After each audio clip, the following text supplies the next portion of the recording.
Good evening.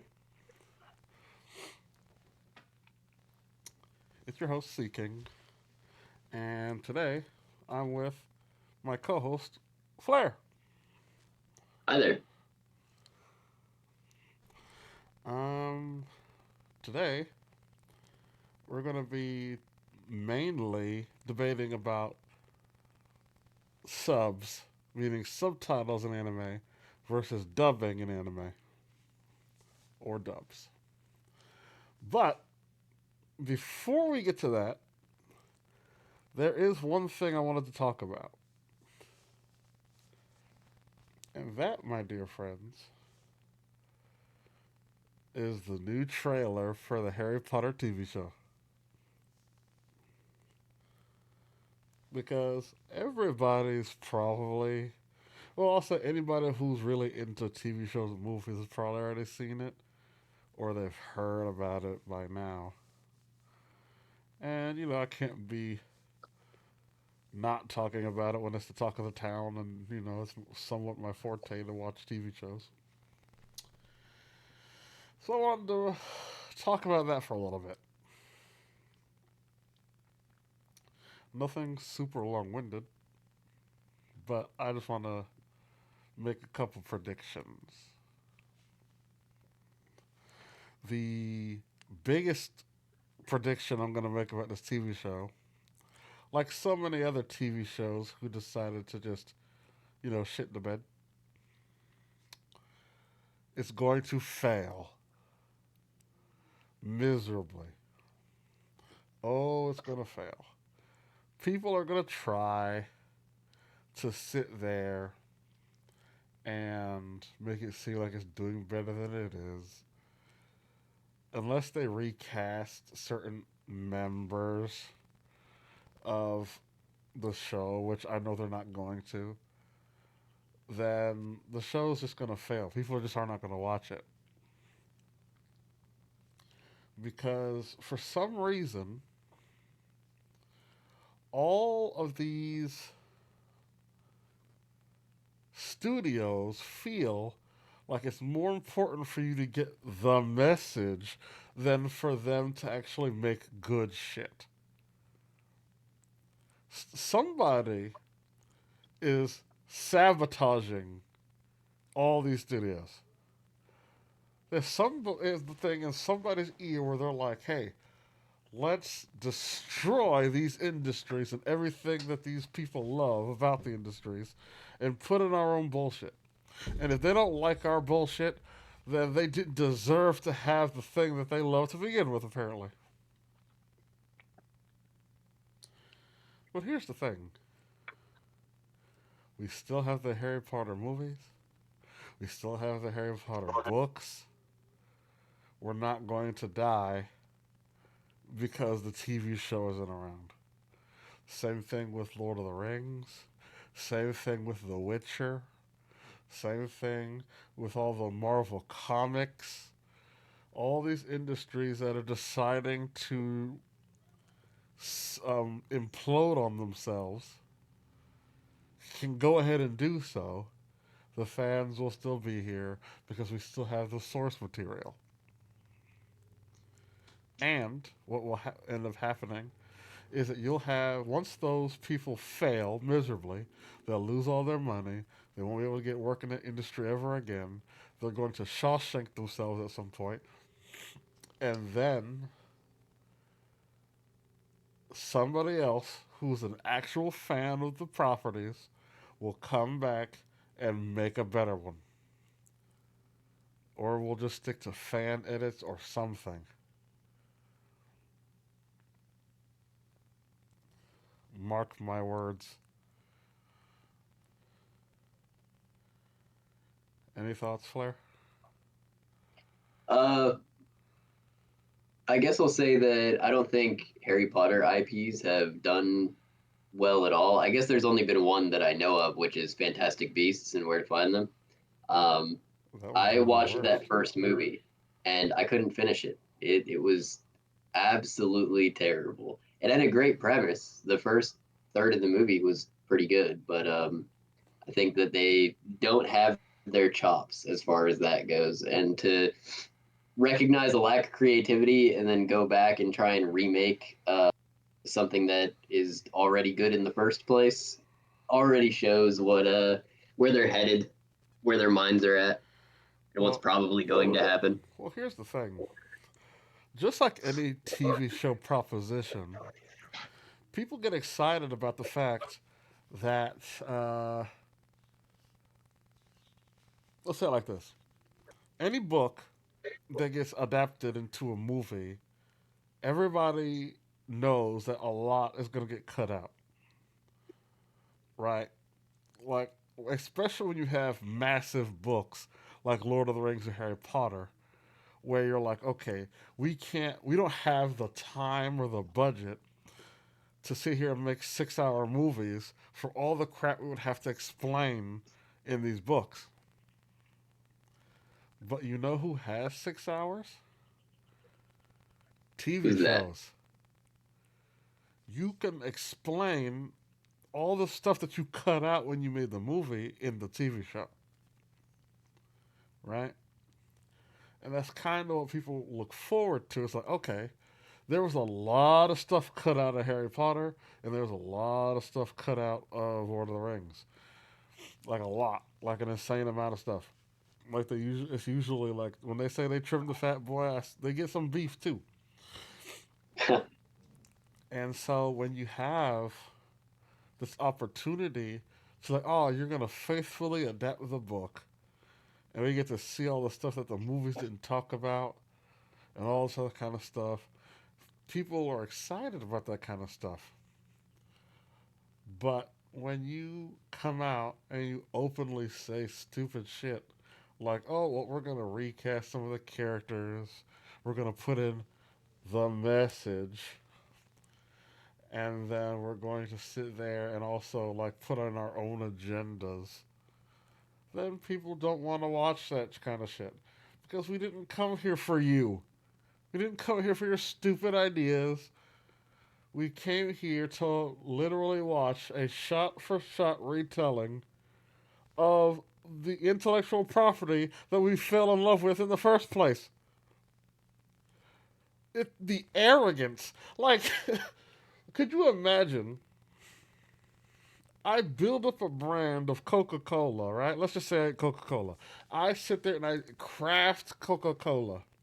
I build it up from the ground up, and people all over the world love Coca Cola.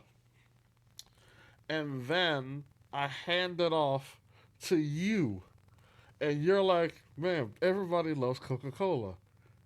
I have two options. I could not fuck with it, or I could make it better.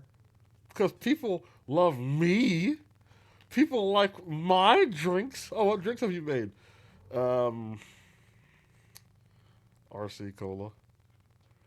It's like, oh, I mean, sure, some people like RC Cola, but uh, we like Coca Cola. Like, yeah, man, but what if Coca Cola tasted more like RC?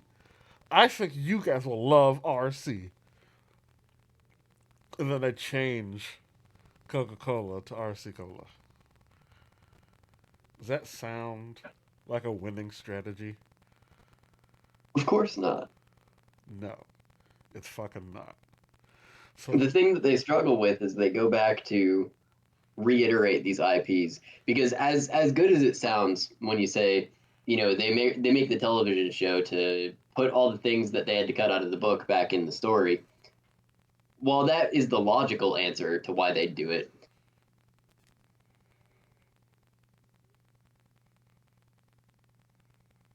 they're not thinking about the integrity of the thing. They're trying to uh, give it a reason to exist that doesn't work. They want to say, well, if we make it word for word what the movies were like, then they're going to say, why do I even watch it? So we have to change it. But then they change it and it's bad and no one wants to watch it anyways. It's very self-destructive. I don't think that's the case. I don't think that's their thought process. Because they're not basing it off the movies.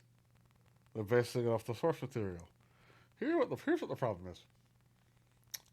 They're not fans. most of the time, these people don't even read the book. They don't read the comic. But for some reason, I don't know what it is. It could be bribery, it could be blackmail, or something. These incompetent people keep getting handed the keys to the car and they don't know how to drive. It's, it's just freaking insane to me that people who have not read the source material, or who are at least, even if they did, they don't like it. That's what the people who made the Witcher TV show said. They're like, I mean, I read some of it, but I don't really care for The Witcher. I'm going to make it my way.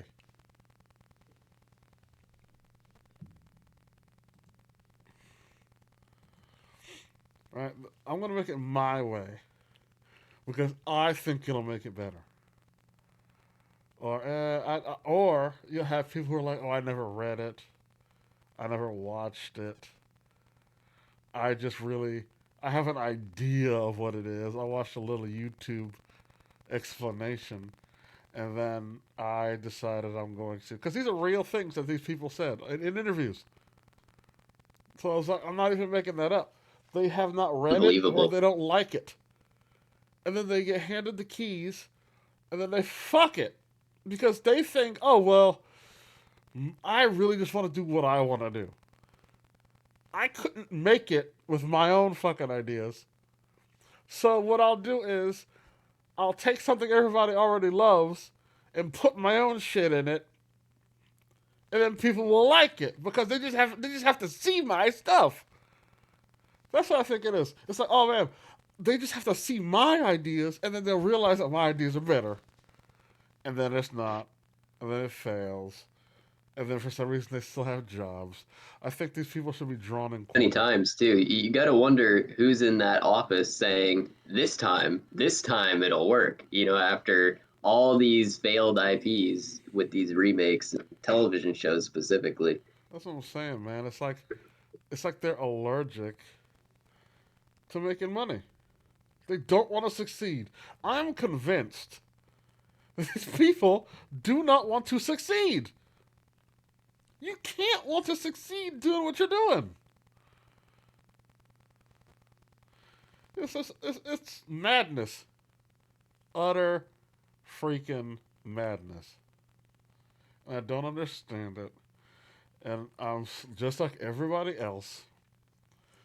I'm starting to not care. What I'll do is I'll just wait you out for you to die, and then wait for somebody else to get the rights, and they'll try to do it better. Yep, and hopefully, the IPs we care about don't get lost in licensing like so many have before. Right? So I'll just wait you out. Harry Potter, the live action TV show, needs to make some hard decisions, or it's just gonna fail like everybody else. It's gonna fail like The Witcher. It's gonna fail like Rings of Power. It's gonna fail like Star Trek just did. It's gonna fail like Star Wars. It's gonna fail like Marvel. It will just keep failing until eventually everybody has to sell their companies to other companies who are doing shit correctly.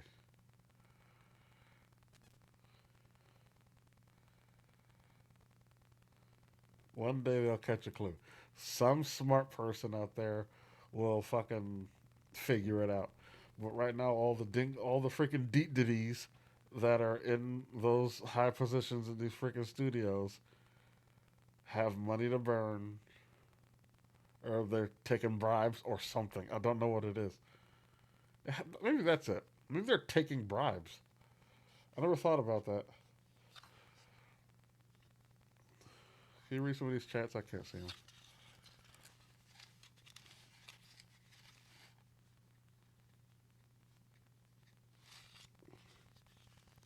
Flair.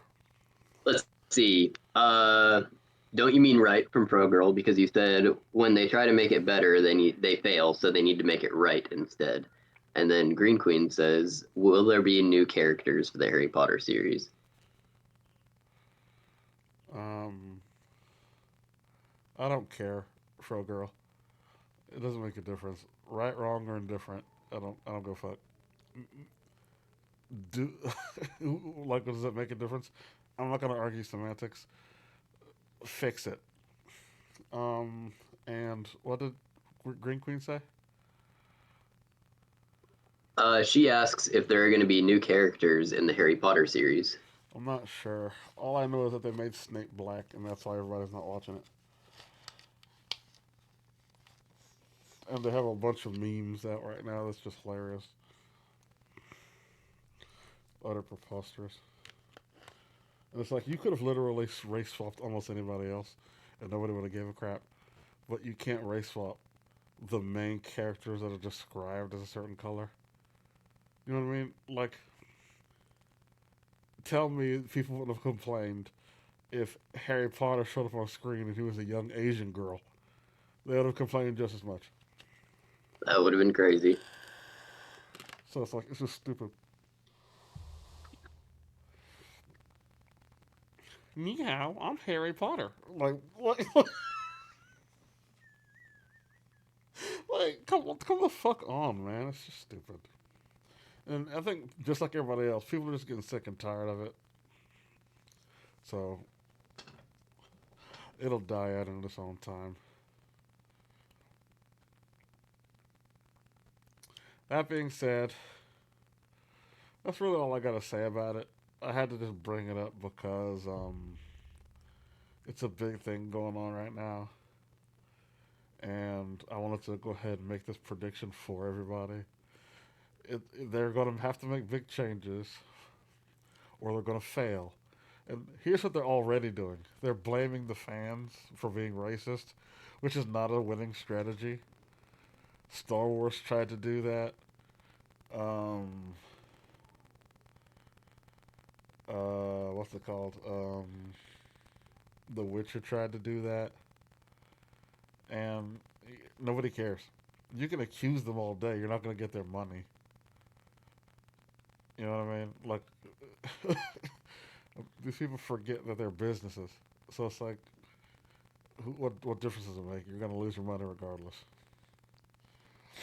That being said, um, yeah, I don't have. So here's what's going to happen. They're going to do what they're doing now. They're going to sit there and be like, "Oh, people are just racist. If you're not racist, watch our TV show." And then what's going to end up happening is nobody's going to watch it. They're going to get mad. They're going to go to Twitter. They're going to keep, I don't know, getting bribes of some kind.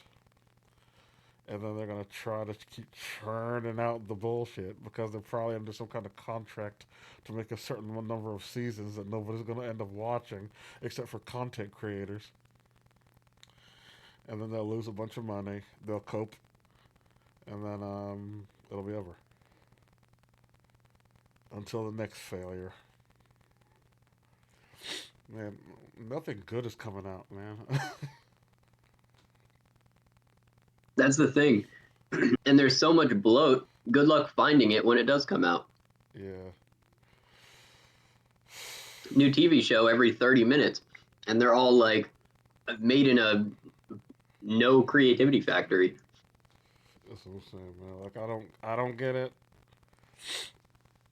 It's like they just need to start hiring fans of these properties. Like if you had some people who are true fans of these things, and they started making these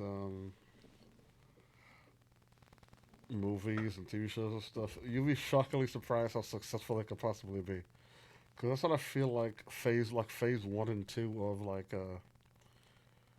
Marvel was like, where you had people who actually gave a crap about the stuff making it, and then all of a sudden you have this Kathleen Kennedy coming in like, hey, we can make it better, and then bam, it's just some bullshit. It's making me depressed. So let's go back to what we were talking about before. So today's debate is supposed to be about subs versus dubs, so we're going to go ahead and start with the debate. The debate's not going to be freakishly long for several reasons. The biggest reason being is that I'm under the weather. You can't tell because of my beautiful face, but I feel like shit, so it's not going to take too long. Um, Plus, let's be honest here. I don't. I truly believe that Flair's not going to have compelling arguments. Not for his lack of intelligence or anything. It's just that I can't fathom what he could possibly say in defense to dubbing. But I'll hear him out.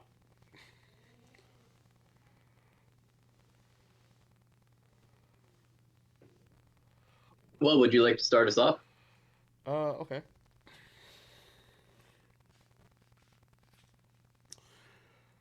Subs tend to be more superior than dubs. The reason being is because, and I'll say this is a very recent phenomenon, because I think that dubbing in the uh, early 2000s and before were a lot better than dubbing is today. Dubbing today sucks. It's over exaggerated. They overact. It's it's like they're not even trying. While when you have subs, granted, I know that there's added difficulty that you have to read, but my overall arcing point is that you still get a much better voice performance, all in all, from the Japanese people. I will say this: um, live action Asian stuff tends to suck, at least in my opinion, because they overact. That's the thing; they overact in live action, but when it comes to their like anime and stuff, they're fine because it kind of fits the character. But live action, they do a lot of goofy shit, and so it looks stupid.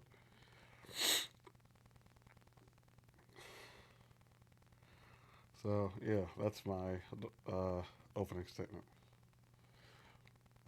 Okay, so mine's a little more subversive. Obviously, I think that dubbing is better. Now, when I say this, I don't mean English dub. I mean whatever language you speak, for a couple reasons.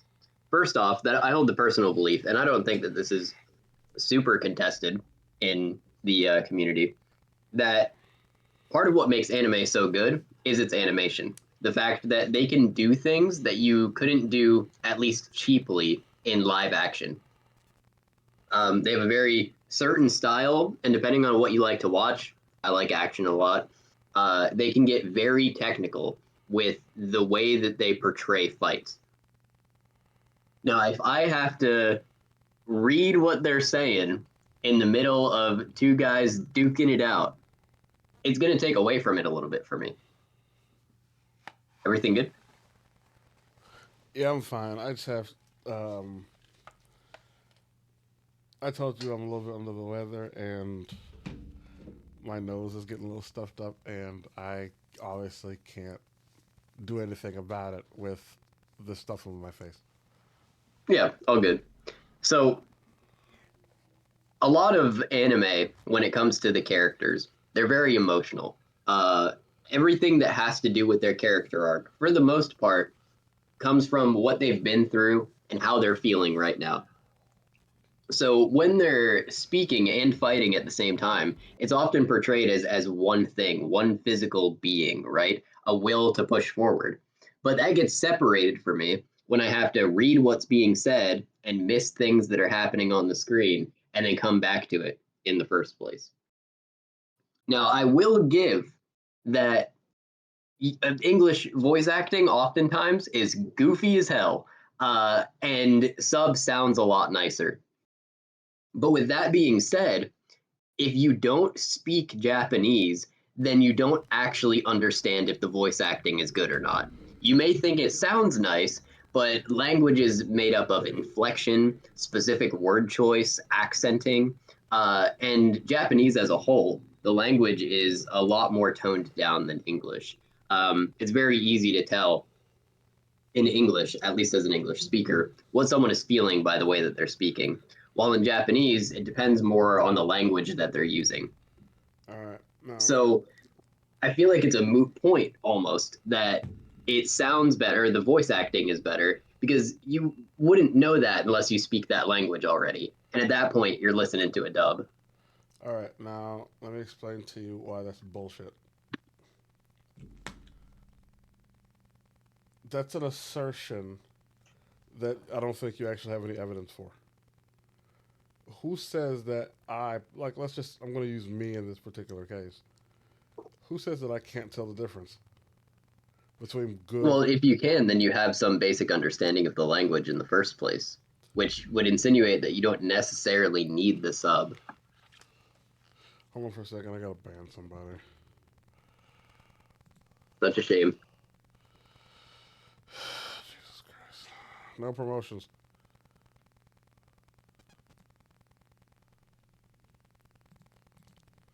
Anyways, um, here's the thing. I'm going to assume, for all intents and purposes, that people who watch anime regularly have an okay understanding of how the language is supposed to sound. Like, unless you're new, right? Like, newer people, I can understand them maybe not knowing the freaking difference. And here's the thing. Even if I agreed with you that, oh well, I can't tell the difference, it doesn't make a difference if I can make it, if I know if it's good or bad. I can tell if English is good or bad. And so if I have to choose between, well, I can't tell the difference, but it sounds good, versus this sounds like crap, why would I choose the crappy one? Yeah, Green Queen, it's a scam. They give you a link, and if you click on the link, then it's bad. Um, that being said, Seeking, well, again, I do give that it can sound better in sub, right? I feel like you're missing more than you're gaining. Now, obviously, there are atrocious examples, but that's on both sides. It's not exclusive to dub that someone is bad at voice acting, right? Um, so while you may gain, like, this is a little less grating to listen to, you lose context. There are language barriers too. In fact, the dubs have started to incorporate like modern day language into the scripting because of poor translation errors. Um, like, for example, when I was watching Jujutsu Kaisen season two, there was some things that I just like could not understand in the sub because I watched both. It was worded incredibly poorly. It took me like 6 or 7 times of rewinding to actually understand the mechanic of what was being talked about. It was the domain amplification, by the way. Mm. But when I went to the dub and I listened to it in my own language, I got that on the first try. Like immediately understood what was being said. So you gain things in the aspect of understanding the story, comprehension, and also just a cleaner viewing experience because you don't have to be multitasking, which humans are notoriously bad at. Yeah, here's the thing. Let me, sorry if you guys can hear my chair. I just gotta get comfortable. Um, I'm not gonna lie. Like, you make a fair point that some things kind of get lost in translation, right? But that's not, that's just with anything. That's not straight up English. I wouldn't say it's necessarily an anime because you have things that don't translate over well. You have things like inside jokes that are kind of like with wordplay when it comes to Japanese that wouldn't really make a whole lot of sense in English and stuff like that.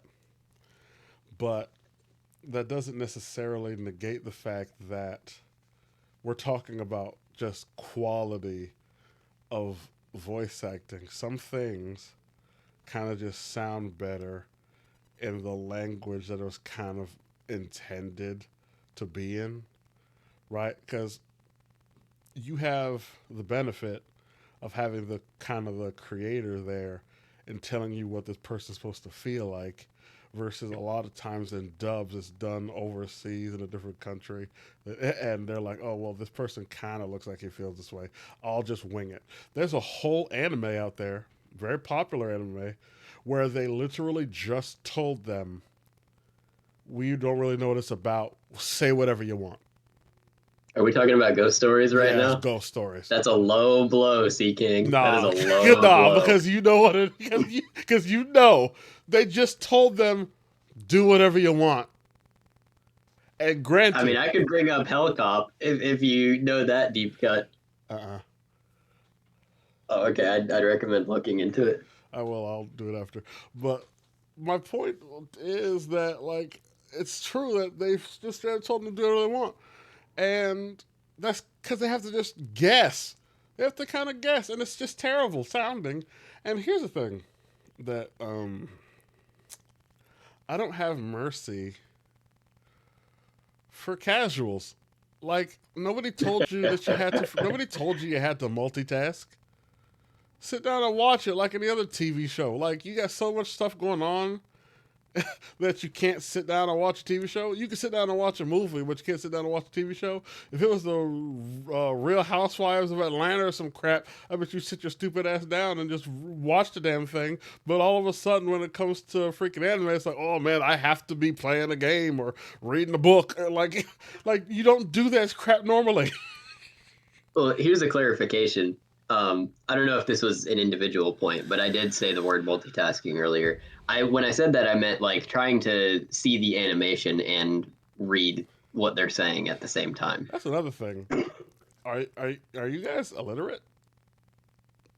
What do you mean? I can understand some anime because some anime they talk quickly and they talk a lot. Oh Jesus Christ! I'm sorry.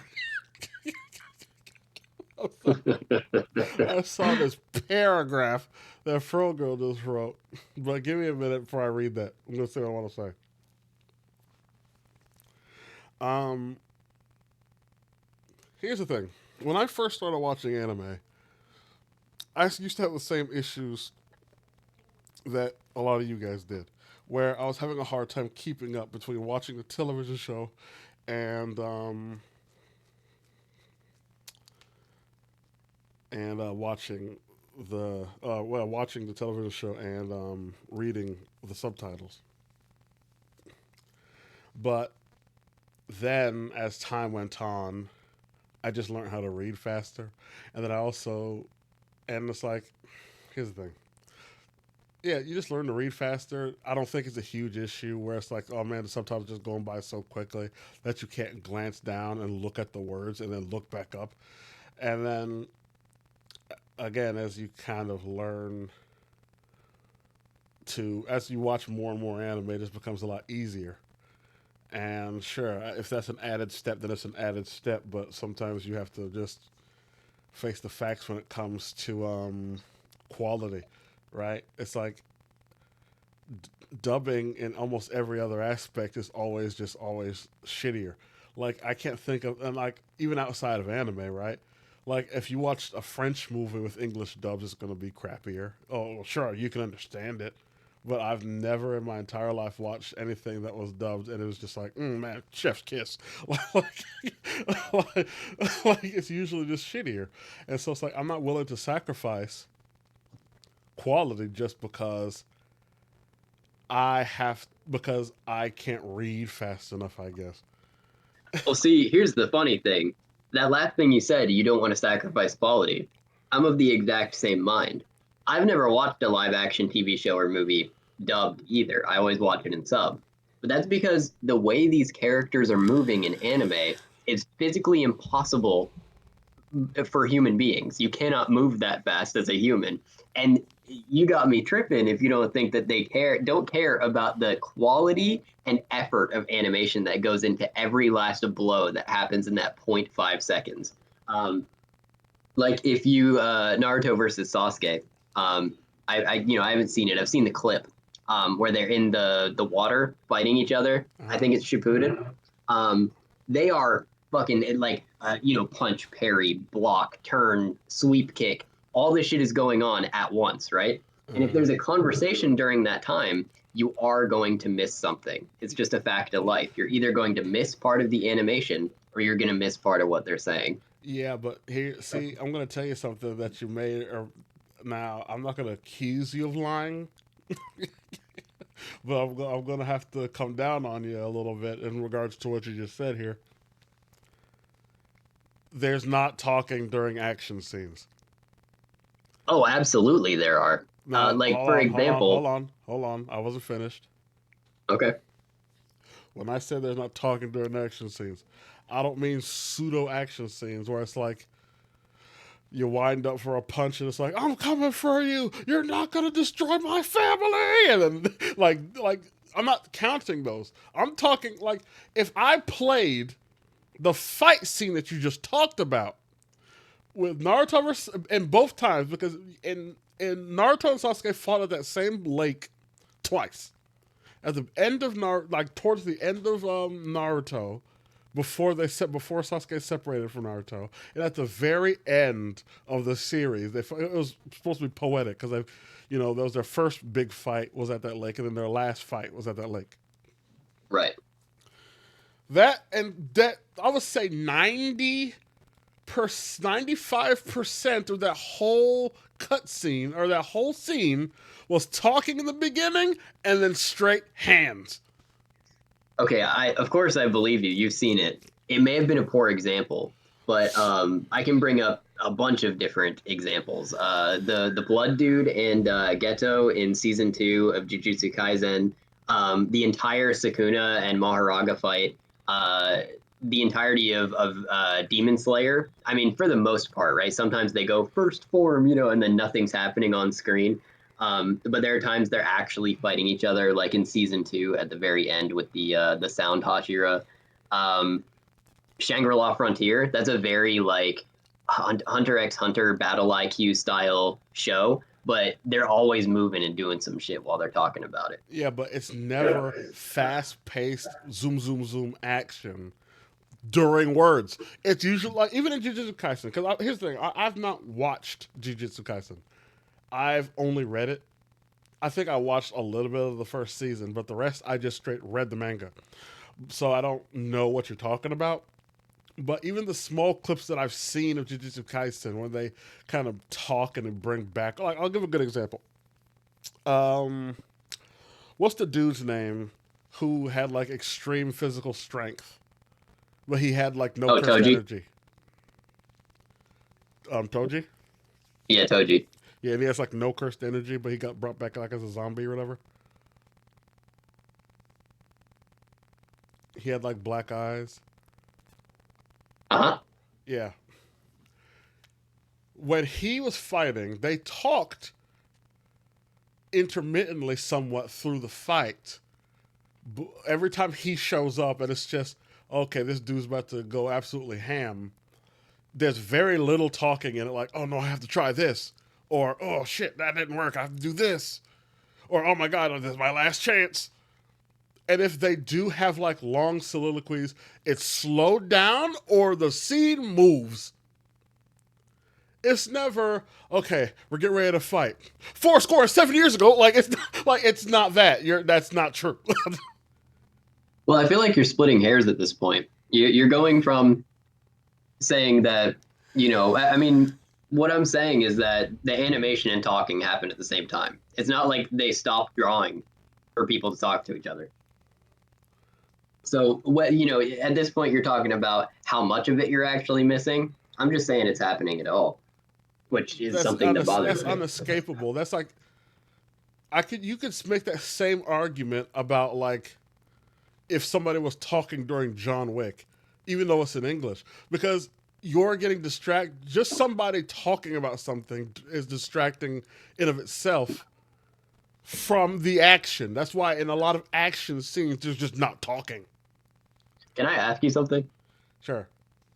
Do you read out of the corner of your eye? Do I read? Do Like you read out of the corner of your eye? when I watch Watch sub. anime, Yeah. um, to be honest, when I watch anime, I just glance down at the words and then go back up because I Yeah, can. that's what I do too. So I mean, my whole argument is the act of that process is removing part of the experience from you. How much? Let's quantify it because if you're gonna try to convince me that there's a significant amount of like downtime because of that, then you just don't like anime. So for me, there is, and I love the animation. But that's my whole thing, right? I'm really into fights, and I understand the mechanics of how a fight should work. So especially when the show does their research and they're using actual techniques. A fight isn't just a series of moves that are individualized. A fight is a conversation. And the next move that happens only happens because the move before it happened. If I'm making sense when I say that. All right, here's what I want you to do. I'm going to make this real simple for you because I don't believe that there's as much talking during fight scenes as you're saying. Find me an example. We'll watch it right here, like dead ass, because I don't believe it that it's actually I happening. mean, I will. I'll give you this, but I do find it kind of crazy that you don't think that people talk in anime. No, people talk in anime. They can talk and walk. They can talk and like. There are like moments where it's like, let's say you're having a shootout. You're trying to convince the other guy that, hey man, this isn't worth it, but they're still doing the shootout. That's one thing. But we're talking about like straight fight scenes. Like you're talking about like straight action. They're not talking during. It's just action.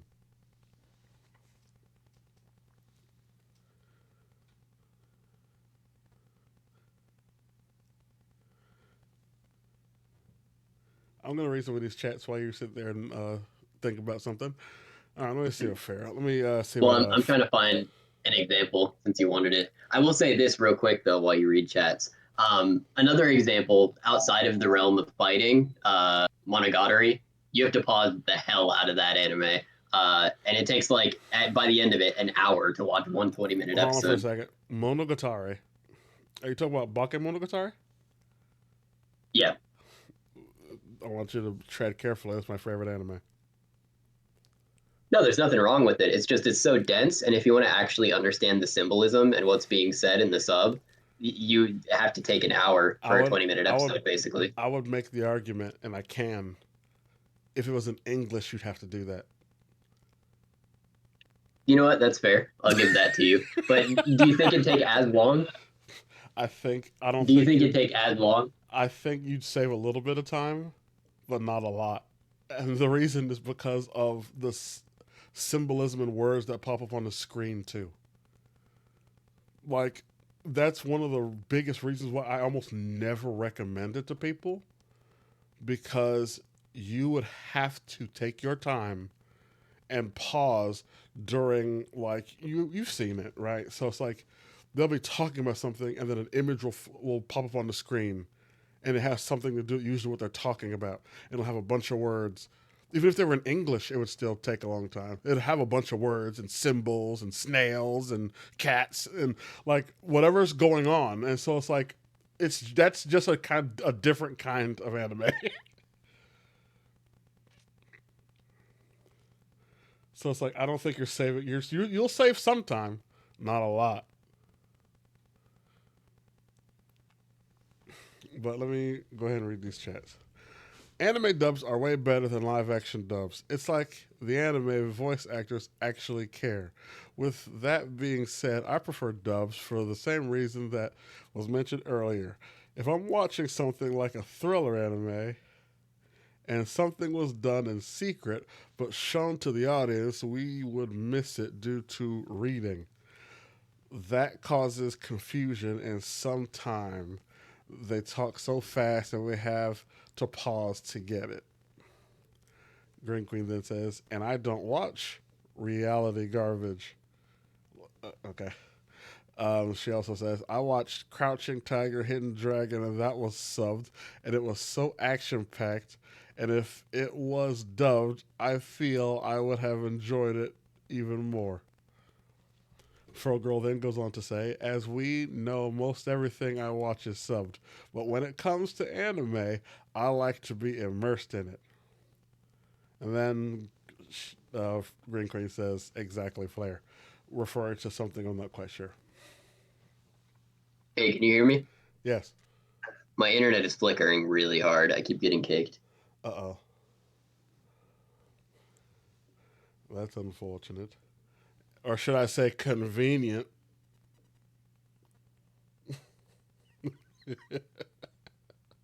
If your internet goes out, I want you to know that this is an automatic victory, regardless of the circumstance. I believe you're saying that because you feel yourself cornered. I'm not cornered. I've had plenty of wiggle room over here, buddy. I mean, listen, right now I'm in the process of finding an anime where someone says something while they're fighting to justify my idea that you have to look at the subtitles to read them. Yeah, it's taking you an awful long time to do that, too. Because my internet keeps cutting out. Yeah, conveniently.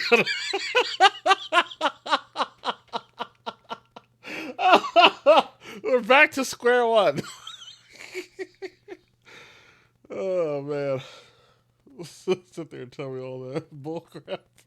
Like, why internet's flickering out? Oh. So was it flickering out earlier today? Or is it just a right now experience? Well, I mean, you, I, and chat already know that I'm right about this. I don't think you're correct, and I don't give a crap. This is, oh, I don't want to say that. That's a bit harsh. I care about what chat thinks, but at the same time, they can also be wrong. There was the numbers don't make you correct, my good sir, or else people would still think that the world was flat. And I understand that some people still do, and those people, we just direct them to the nearest mental hospital. But my point is that consensus does not make you correct.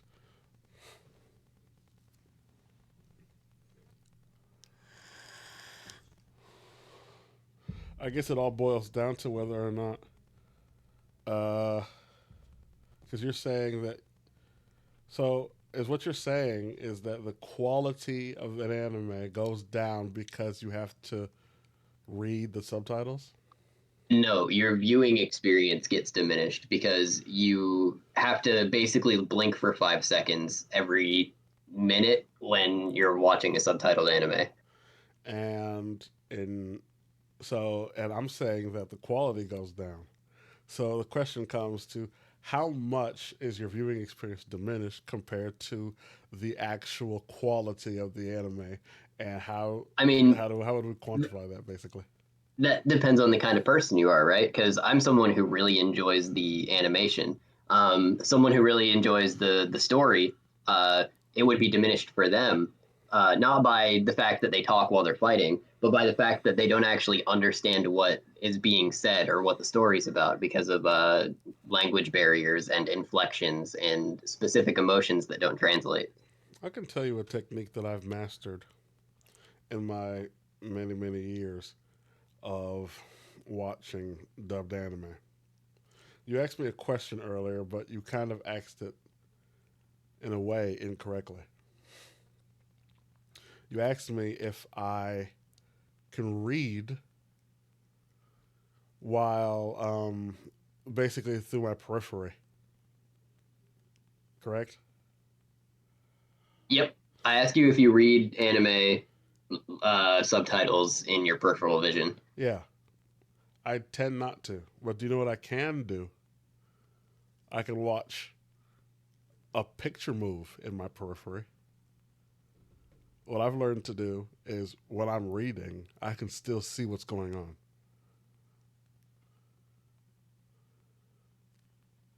So that's the big thing.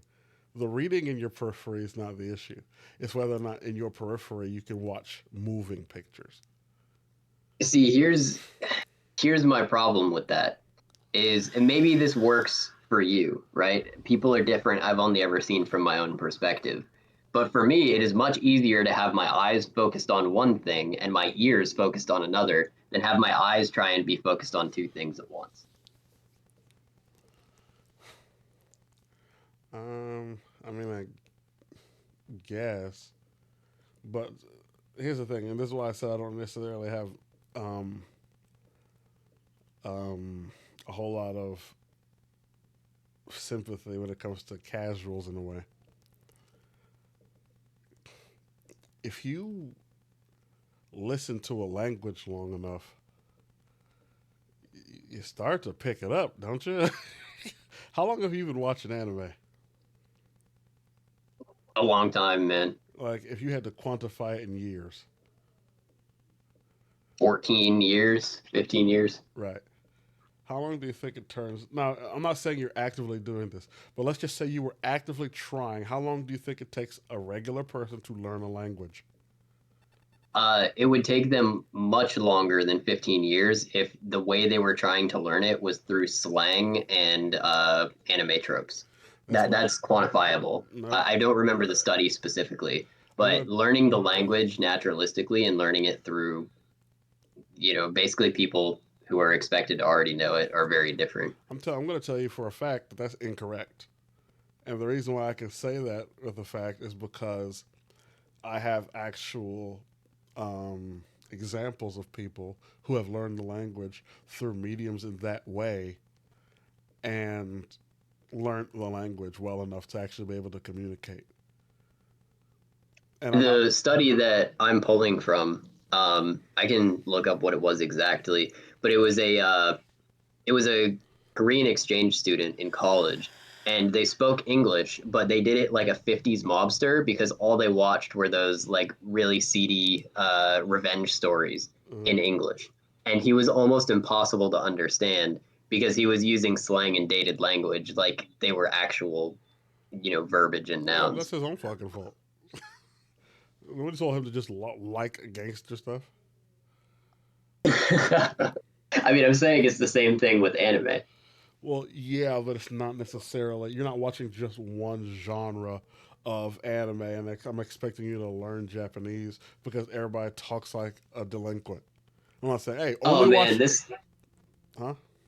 this might have to be another debate, but I think that anime is a genre.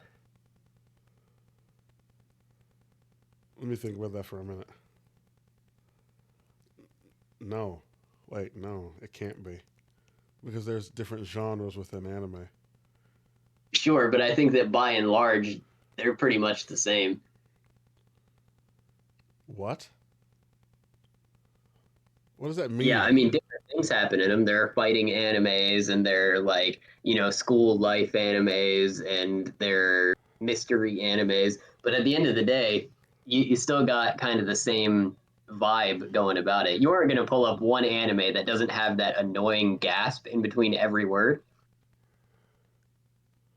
is because it's all one genre.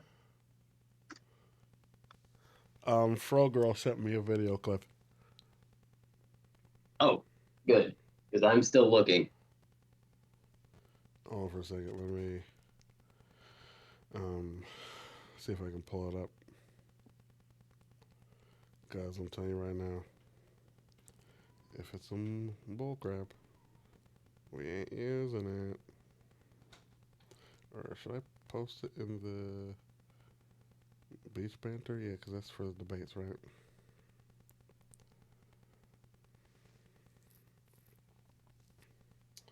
Right. So, yeah, but here's the thing. I'm trying really hard to understand what you're saying. And anime cannot be a genre. It doesn't make any sense. How would you describe that as a genre? Uh, a bunch of quirky, very. You know what a flanderized character is? What do you mean? Do Flanders? you know what? Like Ned Yeah, have Flanders? you heard that term? No. Okay, so a flanderized character, it comes from Flanders from The Simpsons because he used to be a character with a lot of depth, Mm-hmm. but then he got kind of turned into the one thing. He has one personality trait, and it's being Flanders nowadays.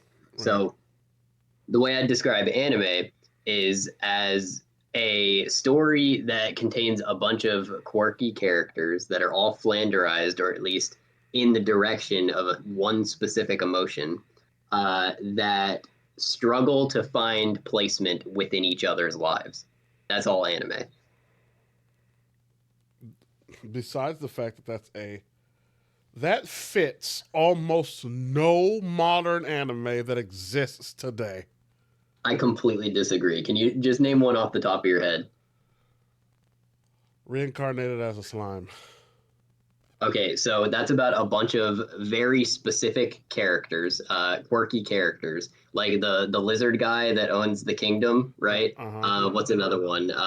The group of elves in the village that are all tending towards a very specific emotion, um, and they're all trying to find placement in each other's lives, and that happens through the slime.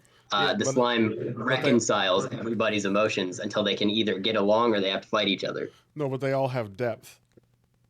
They all have. Well, sure, they have things that have happened to them, but they all of their personalities, on the surface at the very least, are very one note.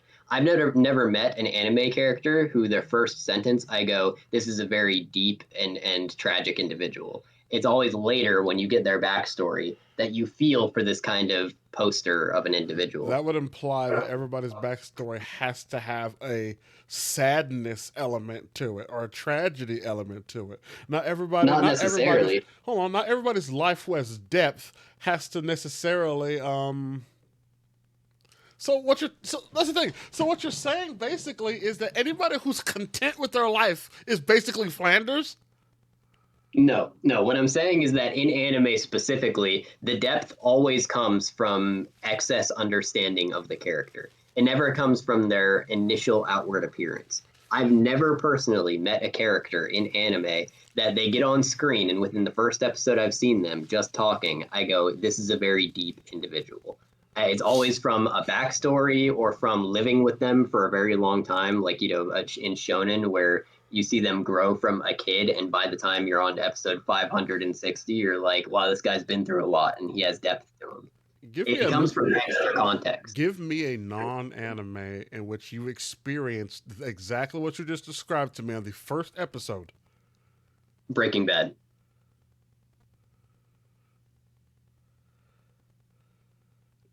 Elaborate. Okay, so first off, have you seen Breaking Bad recently? Like enough Um, for it to be fresh? no, but Okay, I can so I know the gist. Like, go on, man. Walter White, he goes to the high school in the first episode as a teacher, and he talks about chemistry to a staggering degree. He's very enunciated, and everything he's saying makes sense, even as someone who hasn't studied this kind of thing. And then he gets off his job and he goes to the fucking car wash, and he starts washing cars after his high school like teacher job, right? And then he goes with his brother on a drug bust after basically being like the nobody at his own birthday party. And he says like, "How much are these guys making?" And Hank says some ridiculous amount. And immediately after that, he goes to a high school dropout that he used to teach, and he starts making meth. That's like the very first episode, less than 40 minutes, and you already understand a great deal about this guy's life, wasted potential, doing what he can with a really, really big streak of bad ideas. But isn't doesn't Breaking Bad fall into the same thing you just said about the side characters finding something within the main character? You mean the uh, trying to find placement in each other's lives? Uh huh. Wasn't No, that Breaking Bad's the opposite. It's people's lives grinding against each other, even though they have nothing to do with like each other. Like for example, when Jesse got the girlfriend whose dad was the traffic control for airplanes, and then Walter let Jesse's girlfriend die. It made the girlfriend's dad depressed, and then a 737 crashed and killed like a whole bunch of people. No one ever interacted with each other throughout that series of events, but things still happened because of it. Yeah, but I'm not talking about random miscellaneous pilot number seven. I'm talking about like actual reoccurring characters, right? I could give you examples of, oh well, yeah, this anime, this guy did this to this dude, and as a result, the plane crashed. Like I can give you examples like that with an anime too, but I'm talking about reoccurring characters, not quite main characters, but they could be supporting roles that find. What did you say? I'm fucking up the words. You said find I said that find it's meaning. about a bunch of characters that find their placement in the world thanks to each other. Yeah. How does that not describe the boy that makes drugs with to a T? Uh, dude, that guy got he did not find a place in the world. Did he He ended up in wasn't a he just a Nazi prison underground. yeah, but wasn't he just I'm not saying later because now we're just talking about the first couple episodes. You're talking to me about this guy who was a 2-bit drug dealer who was making stepped on crack. Didn't find a place with an actual chemist who believed in him and then told him that he could be doing much, much more. Well, let me put it this way, because I feel like we're getting a little off topic. I'm not saying that finding placement is something exclusive to anime and is a bad writing trope. What I'm saying is that it's the only thing that happens in anime. Everyone wants to belong somewhere, and then they find that belonging through other people being nice to them or being mean to them, for that matter. Right. So let me do it like this. Hmm. I'm gonna try to give some examples of you said anime where you looked at it, you thought, oh, the main character was deeper than just everybody goes around this one note guy and finds their place in the world. Yeah, basically, I think that there can be depth, but the only depth that exists in anime is through context. Basically, the writer of the story telling you should understand that this guy has depth. It can Roni never be Kenshin. inferred. I haven't seen this one. You have not seen Roni Kenshin. No, it's on my list. I know it's old as hell, but come on, man. Araragi Kiyomi. I haven't seen that one either. No. You just said you watched Bakemonogatari. Oh, okay. Sorry. Yeah, I've seen Bakemonogatari. Him.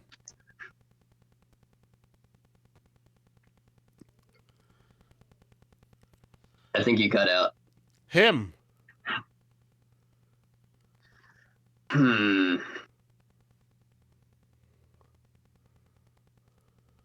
Can you tell me specifically the moment that you recognized that character had depth? In the very first episode, the first thing he did was catch the girl falling down the stairs. Upon catching the girl coming down the stairs, she threatened his well being and stapled the inside of his mouth. His mouth immediately healed. She was confused as to why he healed. Then, without saying much of anything to her, led her to a place where there was a mysterious guy who said, oh, I can help you with this thing, just follow these steps. Without saying much of anything about the main character, which was Araragi. He had an Okay. unprecedented healing ability. He knew strange people who obviously knew about supernatural things, and not a lot was said about his actual story. Very first episode. There's So depth. you're right. And now that I think about it too, there is another one, Steins Gate, if you've seen it. I was actually Um, going to bring that up next. yeah. So with that being said, I'll put it like this. Not every anime that exists has to be what I said for it to be a defining factor of the genre. Would you agree with that? That there can be exceptions Well, yeah, of course. to, There can be yeah. exceptions to everything, but I'm trying to figure out your criteria for this whole Flanders thing.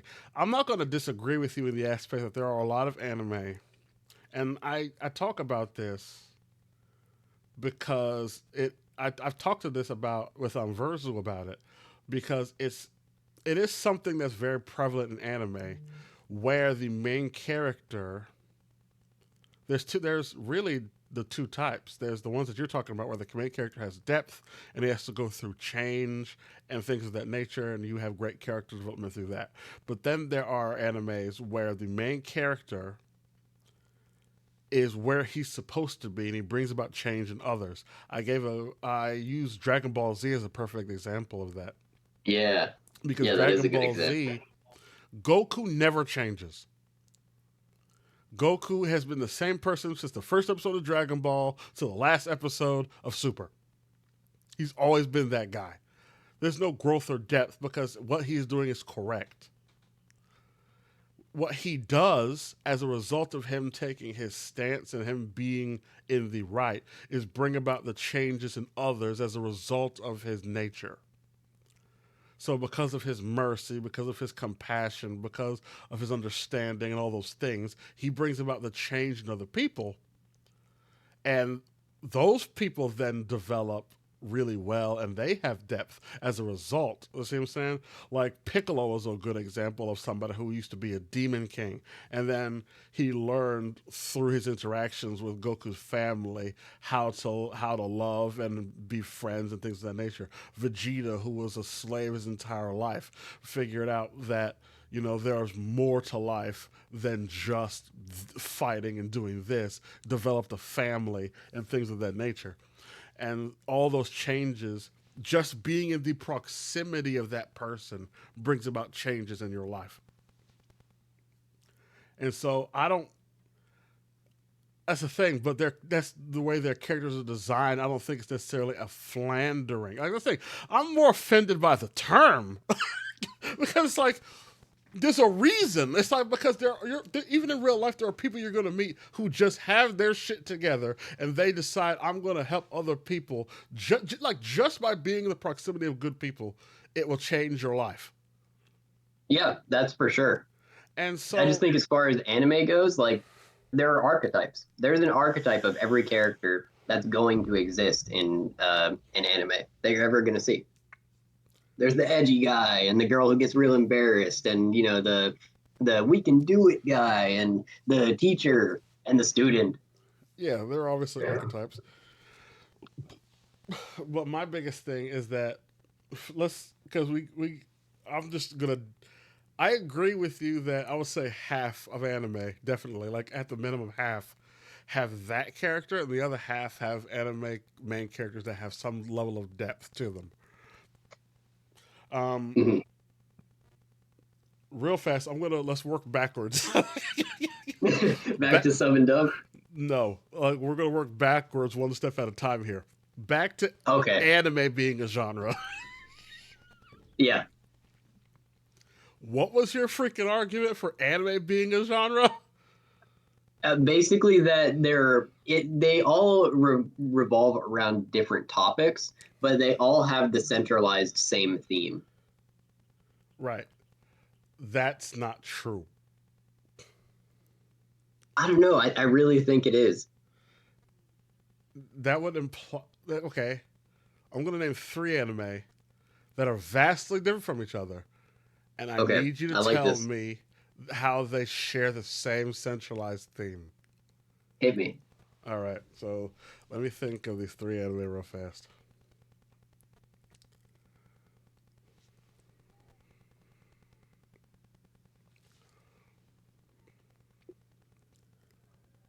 Bakemonogatari, Okay.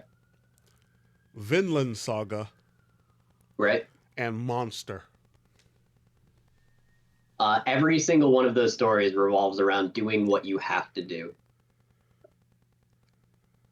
Is that the centralized thing of every anime? I think it is. Yeah. I mean, it's Doing what you mainly have friend. to do. It's friendship and it's drive. Right. Those are the two factors of Japanese storytelling as far as anime goes.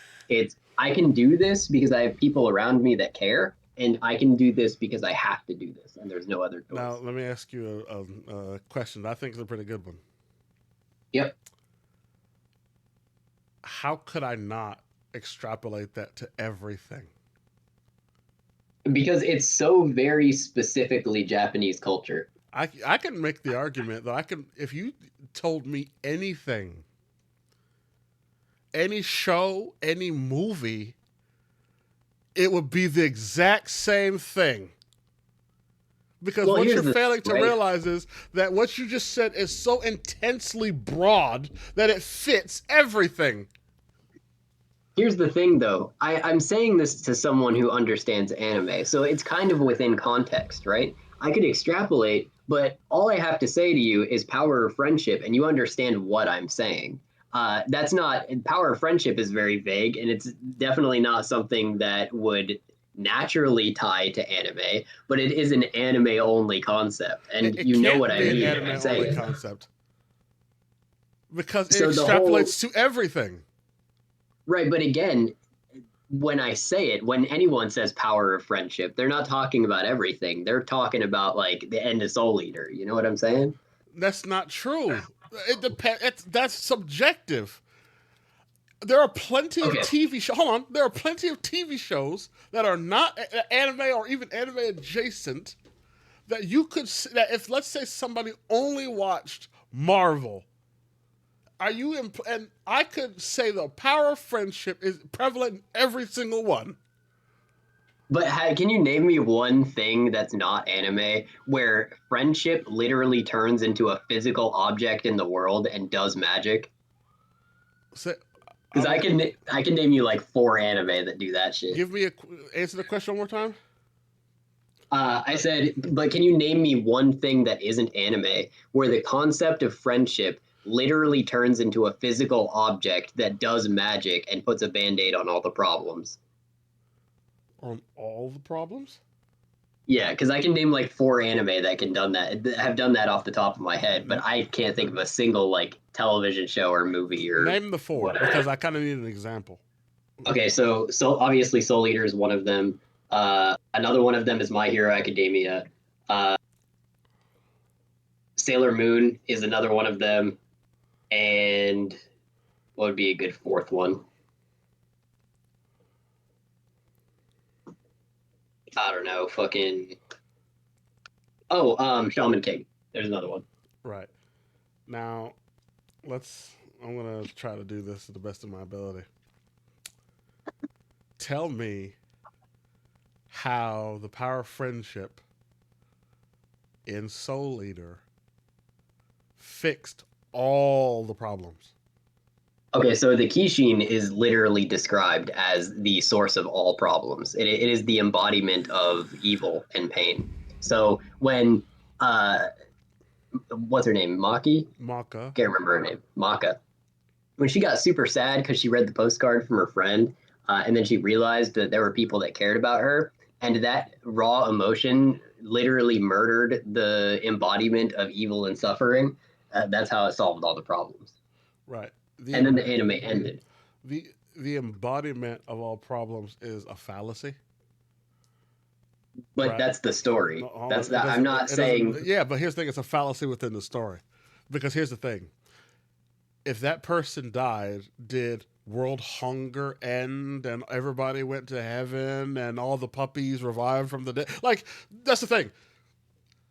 Sometimes in anything, you have contradictions to their direct reality. You can't say something is the embodiment of all problems, and then when that thing is dead, all the problems are not solved. No, yeah, it's a huge meme. That's why the power of friendship is such a recognizable phrase. But the only reason I brought up the examples to you in the first place is to show you that there are very anime specific ideas that you won't find anywhere else in the world. At least not, frequently. That's not true. That's what I'm trying to tell you. What you Well, just that's why told. I Hold asked on. for an example where there's something that isn't an anime where friendship, the idea of friendship, became a physical object and casted magic to solve Yeah, problems. but here's the thing, though. I think you're shifting the goalpost because I'm not. hold on. I'm I'll tell you how. Because okay. initially, I said what things in anime are exclusive to anime that are not in anything else or everything else, basically. And your Right. first answer was not the power of friendship. What was your first answer? My first answer was the idea that there is a a group of individuals that all have very specific one note emotional takes to them, uh, who try and find their placement in the world That's not what you said. It through wasn't this the long. hands of the main character. Were No. you talking about after where we were talking about something that is anime only? Yeah. Okay. So what I said was that pretty much every anime revolves around the idea of gambate, like that word in Japanese, which is you can do it. Yeah, I know what it means. And it is needing to do something. And that is the driving factor. It's the cause, it's the representation, and the personality. Yeah, well, now I remember kind of what you said because I gave you Monster, I gave you Bakemonogatari, and then what was the third one? Vinland Saga. Vinland Saga. And I Yeah, said, in what were the those? What were the things that you said combined them? And you said it was it was that they all did it because they had to. yeah, The moral of the story is that things will work out, or a character is cool, or the story is interesting because the of resolutions, of personal resolution to push forward through to the very yeah. end. They I mean, that's did all what they basically. had to. Right. That's what you said. Right. That they did Yeah, what they had to. And that's correct. and I told you that is not only not exclusive to anime. I couldn't put that on anything. And this is when I brought up Power of Friendship, because you can Yeah. say that about anything. But I'm talking specifically about anime, something that you would only be able to be Now in on the hold on for a second. conversation for You if cannot. you've seen That's anime. that's where you shifted the goalpost. Right there. You gave me an answer, which was the doing what you have to do, and then you're like, oh, let me narrow it down more to Power of Friendship. You shifted the goalpost. Well, no, I was using Power of Friendship as an example to show you that while your take is you could say you have to do it about anything, I'm talking about a very specific flavor of that, right? And to me, it feels as if when you say that you could apply that to anything, you're kind of deflecting the idea that we all know I'm getting at because we've seen anime before, right? It's a very specific brand of the music starts swelling and the character starts screaming or something like Asta, and then they achieve that goal simply because they decided that they can. That is something that is not a plot point in any American media. All right, thank you, Frogirl. Okay, you know what? Let's do it like this. I'm going to give you one shot, one chance to blow. The opportunity comes once in a lifetime. Sure. What, in the most precise, clear way, is the one thing that exists only in anime that you think will justify calling anime a genre?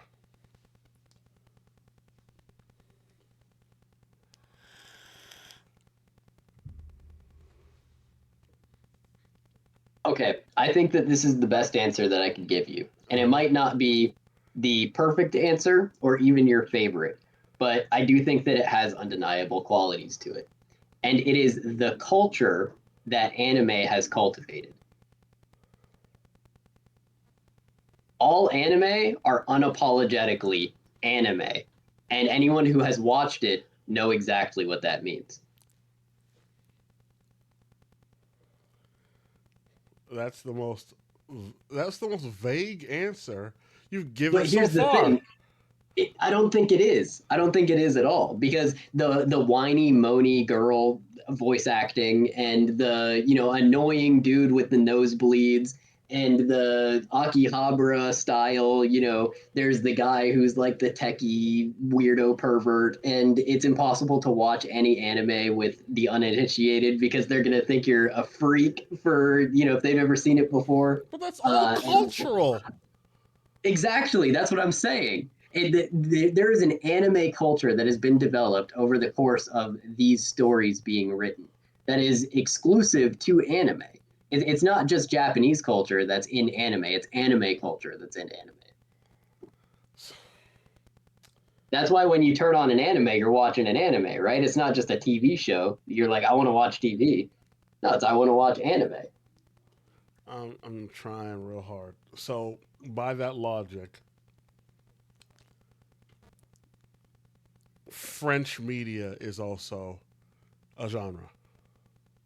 I mean, is there a specific grouping of French media that is specifically drawn or live action with a specific color palette that revolves around the same general story morals? Because I'm not familiar.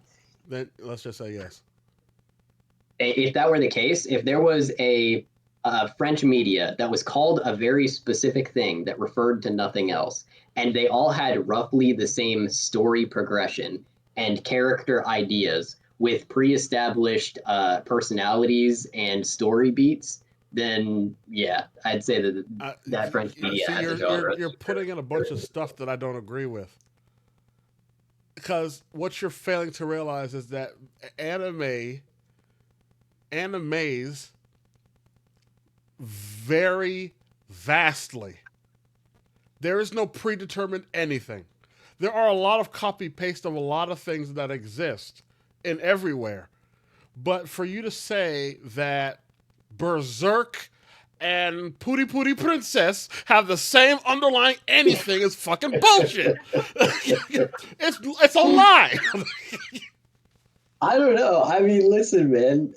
And basically, what you're telling me is what brings it all together and makes it a genre is that universally they have this thing of do your best or give it your all, basically. Yeah, it's always the same story, no matter what you watch. That's If not it's the slice same of life, story. That's the same moral. But then again, okay, that's the if you moral. Listen, that's the moral of almost everything that exists. Because the opposite of that would be give up. see, I disagree. I think that the driving factor that creates the story is largely the same in all of these. I mean, with some exceptions, but for the most part, no matter what anime you're watching, you know what you're getting. Because, I mean, I know you've seen a shit ton of anime in your lifetime. I've seen a good amount too. And you already know what's coming before it does. You see that backstory happen, of a character that hasn't gotten a lot of screen time. Oh, they're about to die. It's a fact of life. That's with anything. That's I Right, but could I could it's pick not Blade and it would be the same thing. right. But the problem with that is that it's not it's with anything, but it's with anything in their specific groupings, right? Like if you're watching a campy horror movie that was made in America in the 80s, you probably know what you're going to get a bunch of slashing and, cheesy lines and grating screaming. But that's because that's all in the same genre. But I can still say it about that. You're doing your best to survive. Gambate as you run. Like it's the I can extrapolate that theme to everything.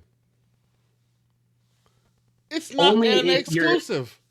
only if you're denying the topic of our conversation, right? If you're pretending like we're not talking about what we're talking about, then sure, you can do that. I don't But know it what you takes a mean by that. level of causing yourself to be blind to try and say that there isn't substance to my point. I'm not getting what you're saying. Say what does that mean? To which part? I don't get the what you just said. Denying what we're talking about. What are you talking about? Okay, when you say that you can apply trying your best to anything, that's only if you are taking what I'm saying out of context. Because what I'm talking about specifically is the idea of the sheer willpower of a main character of an anime causing everything to change out of nowhere. Because that's what happens in anime. It's not because of some plan that they set out or some trap they've laid out or some training that they did that they win at the end of the day. They win at the end of the day because they're losing, and then they say, "Oh wait, I want to win," and that gives them the power to do so. That's called Doing plot. things because you have to is a tangible power system in anime. It's What you're not in anything else. what you're talking about is called plot armor, and it exists everywhere. See, again, I feel like you're diluting point that I'm making in the first place, because No, I'm I not feel making a like point you're about plot pointing a armor. laser at anime and you don't want to look at anything else, but you're failing to realize that what you're talking about applies outside of anime a great deal. Just wanting to win for the sake of winning because you decided it, or not dying because, you know what, I really have to try my best. All of those things exists in great number outside of just anime. Okay, I'm going to put it into a little more context for you because I really do feel like we're missing each other here, or we're just are being Yeah, sounds argumentative. like I a don't know look which at one Green it's Queen playing. says sounds like a Rocky movie. Man, how is he still standing? Because he has to win. He has to do it. Adrian, he Yeah, has to do it. it's a concept that exists. Don't get it twisted. I'm not saying that only anime have ever done the idea of the unbreakable soldier. That's But exactly what you're Rocky's a very saying. no. Listen, I'm going to talk about Vinland Saga for a second. We're going to get real specific because we're saying a bunch of words without putting any meaning behind them right now. All right, go In ahead. Vinland Saga, when he was just a boy, and he wanted to go with his dad off to war, he was doing what he felt he had to do by getting on that boat and sneaking away because he didn't want to leave his dad behind. And then when his dad fucking dies, and he is in the woods trying to survive, and he comes, what's his name? Askeladd? Yeah, I think so, that's his name. Yeah, when he comes across Askeladd, and this is literally the whole point. The creator of this show, Mr. Sea King, jumped out on the screen like Bugs Bunny and said it to the viewers' faces. He was only fighting during this time and being the absolute behemoth that he was, which is incredible for a 13-year-old boy because it was what he had to do. He was fighting for survival because he was surrounded by barbarians. He was doing what he had to do. And then after the Dutch king dies and Askeladd gets killed, and he's finally free from these chains that he was broken into for so long, he goes off and he does like indentured slavery. And now what he's doing because he has to. And again, this is the direct point of this story. This isn't me just saying this is what I interpret from what's happening. The direct point is what he has to do is minimize the harm that he causes as an individual because he recognizes that he's caused so much harm before. Even though it was what he had to do, he's still doing what he has to. But now the definition of that has changed entirely. So this isn't like I'm taking a random set of words and applying it to something random. I'm taking the actual moral of each one of these stories in anime and applying it very specifically. Like Tokyo Ghoul.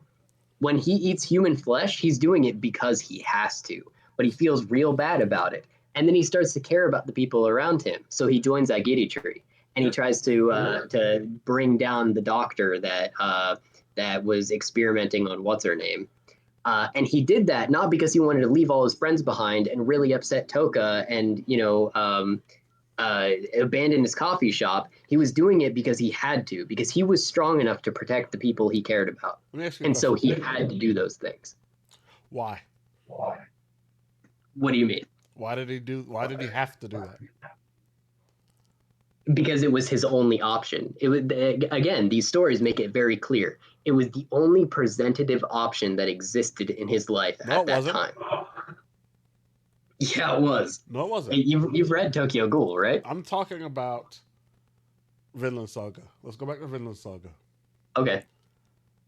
No, he did not. To what? He Be specific, because there are 3 phases to his life. He did not have to get on the boat. And when they tried to basically say, well, we killed your dad, we don't need you, he didn't have to follow them.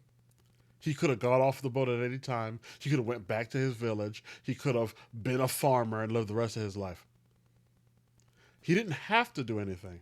What you're conflating in all of these things is the only option versus sense of responsibility. You named me 2 animes that are vastly different because their driving forces were different. Kaneki did not have a damn choice, right? He had to be a ghoul. It was out of his control. In Vinland Saga, he had options.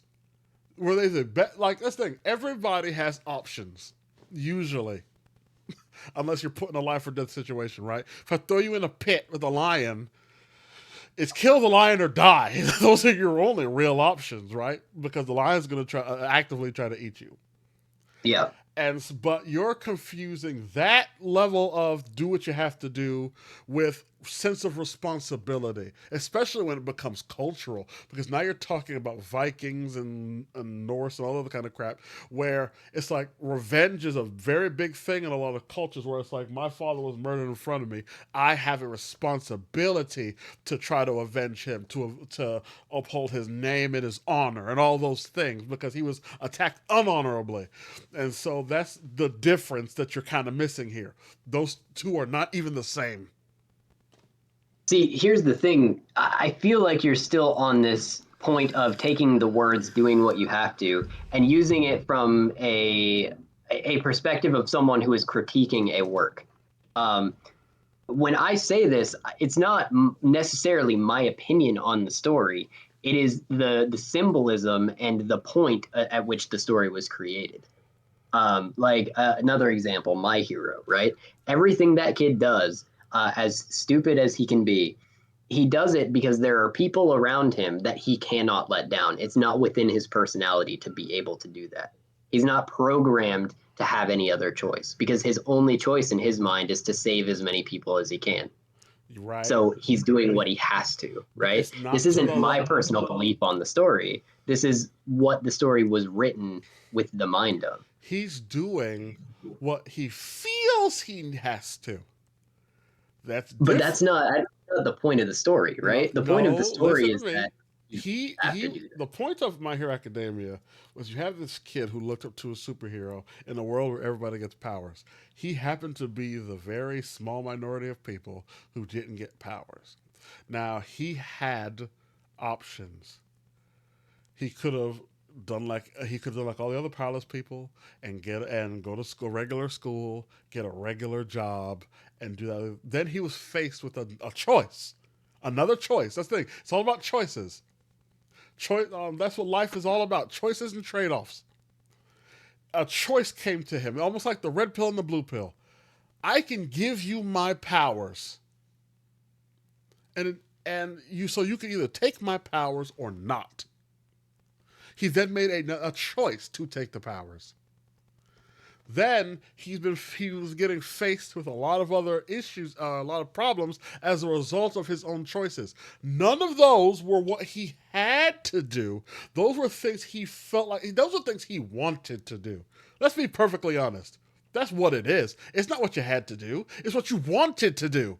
You wanted to be a hero. You knew the risks because they were taught you the risks. That's the whole point of school. And if I'm not mistaken, Deku was the best note taker in the universe. So, so he knew the risks. He knew the issues. He saw what happened to All Might's chest. He knew the dangers. He wanted to do it anyways.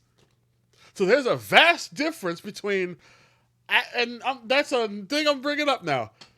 Half of what you're telling me where, oh, you have no choice is actually, this is what I want to do. Even in Vinland Saga, he didn't have to go get revenge. He didn't have to chase that guy. He didn't have to go to war. He wanted to do it. So I agree with you from the perspective of someone critiquing a work, but I also believe that you have to understand the intention of that work before you can critique it. And that's the point at which I'm at right now. I would agree that these people had different options and choices for themselves, but the author would disagree that the point was that they had other options. No matter what we feel from an outside perspective, looking at Deku or looking at, what was his name? Thorfinn. In the stories, they were built in a specific way to not have any other options. They're just not wired that way. And I could reestablish my definition if you would like me to, for it to be Instead of they were doing what they had to do, they were written to believe that there are no other options other than doing something simply for the reason that they must do them. Hmm.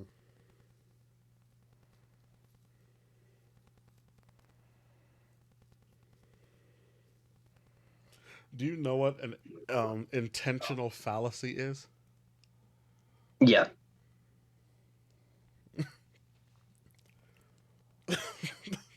For those who are not aware, I'm going to tell you what an intentional fallacy is. It is a term from literary criticism highlighting that an author's intentions or interpretations are not the final authority on a work's meaning. Meaning that just because the author says some shit, it doesn't always make it correct. Again, I agree with you. And like I said, if I were critiquing the work, I would be on the same side as saying that they had different choices. But You're when not the author, so how could you not critique it? You're critiquing it no matter what, because you don't know what's in his mind. You can't. That calls for you telling me what the author may or may not be thinking or know. Calls for the operation of someone else's mind, which you don't possess. I think that's disingenuous, mainly because we're talking about a specific subgenre of television, which is pre-established and mostly comes from the same comic book, Shonen Jump. Mm. It's one thing to say that I can't understand what is in another person's mind. That's completely valid. But it's another thing to say that I can't pick up on the social and, I guess, what's the word? What's the word for like knowing what you're talking about when you're watching a movie or TV show? I'm lost the words. I think I had it for a second, but then I lost it. He said it's one thing not to be Media literacy. Oh, okay. Yeah, it's one thing to say that I can't know what's in another person's mind, which is obviously true. But it's another thing that I can't use media literacy and understanding of a specific subgenre of pop culture to infer what is more than likely obvious based off of thousands of these things watched, right? I don't think I'm necessarily being disingenuous because here's the thing: there are some things I can grant you that are painfully obvious when it comes to a particular author's meaning when they kind of spell it out for you. But when you have subtle, nuanced, or like layered things within a work, and it makes you think about it in different ways, then you would have to have the operation of that person's mind or ask them what their intentions were in order for you to actually be 100% sure. If not, it's a guess. Well, because we can get really specific in that case. Because, hold on, I think that Vinland Saga isn't necessarily about what you have to do or what you want to do. I think Vinland Saga is literally about the cycle of revenge. That was my interpretation of when I watched it and read it.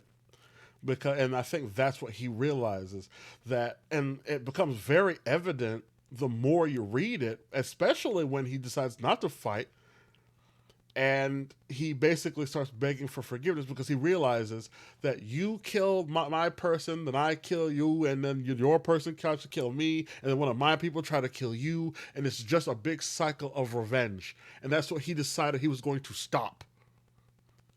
May I ask a question? Sure. Do you think that in the moment of Thorfinn's revenge, he believed he had a choice into whether or not he goes through with it? I think he realized later that he had a choice. I don't think initially he did. I think initially he thought this is what I should do for lots of different reasons, maybe all justifications in his mind. Everybody makes justifications in their minds when they really want to just do some shit, right? When you really want something or you want to do something, you will create any justification in your mind to do it. But I think that later on, when he looked back at his footsteps and saw a trail of blood, he realized that was not the right decision. And he did have And a choice, and he chose wrong. after he realized that revenge was a choice, when it was already said and done, do you think? Again, I'm anime only, so maybe this is a question that can't be answered properly. I've only seen up to the end of season 2. He believed he could ever make that decision again, that he could ever choose revenge again, or do you think he felt he had no choice but to do what he had to do, which was no longer pursue revenge and be pacifistic?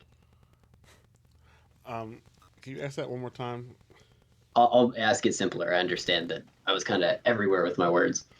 After he realized that what he did was wrong, do you think that he believed he could ever do something like that again? It's possible, but it's like, But let's look at the context of the story, right? mhm. In the once he did it, he was so appalled with himself, so unbelievably just done, and felt that it was so gross. He never went back, at least to the point at which I'm at, right? Mhm. He could be cut and bruised and battered and have his ear lopped off, and he wouldn't care because he would never touch violence again. He had no choice because he realized the travesty that it was. Mm-hmm. Given that, do you think that I think that he could still make the choice of violence again? Right. It's possible. It just depends, right? Because here's the thing about being a human being is that you have emotions. You can have the you can have the most pacifistic person in the world. There's a line, and when you cross that line, rationality will go out the window. I could be the Buddha.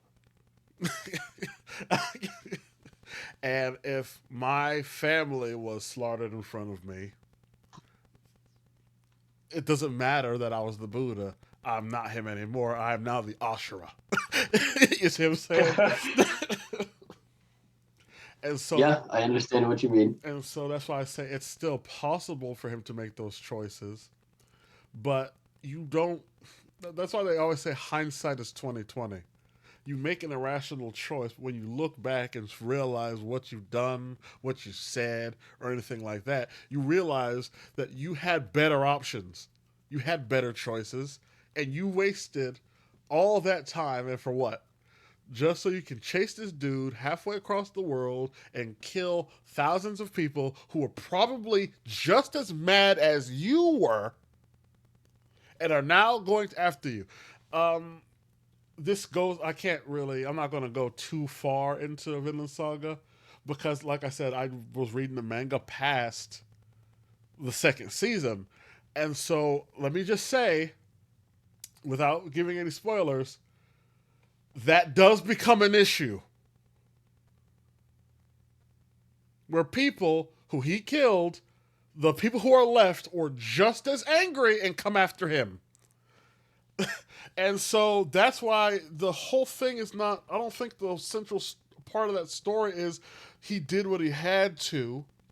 It's about the cycle of revenge, where it's like, I'm so madly driven by revenge that I'm going to do the most irrational thing in the world as a child, chase this man halfway across the world. And at the same time, I didn't realize it, but I'm doing the exact same thing that those people did to me. Let me put it like this, right? Because you make valid points all around. We know this, you're seeking. That being said, if you're watching a horror movie, the genre is horror, right? That doesn't mean every killer is Freddy Krueger. You don't turn on every last horror movie that exists and watch that genre and go, all right, let's see what Freddy Krueger is going to do this time, right? What ties horror together as a genre is a general sense of unease. The story can go any way, but you know that there's going to be conflict and things that, proc your inner fears. When I say that the genre anime is surrounding the idea that the characters are doing what they must because they have to do those things. That doesn't mean that every story is going to be centered around the general concept and belief system of that. It just means that it's going to be a prevalent factor that ties whatever story the author wanted to tell together. You know, I just came to a realization while you were just talking. What's that? I think at the end of the day, and except for very few situations, I actually think that whole doing what you have to do is actually a very small portion of any work. It's always doing what you want to do.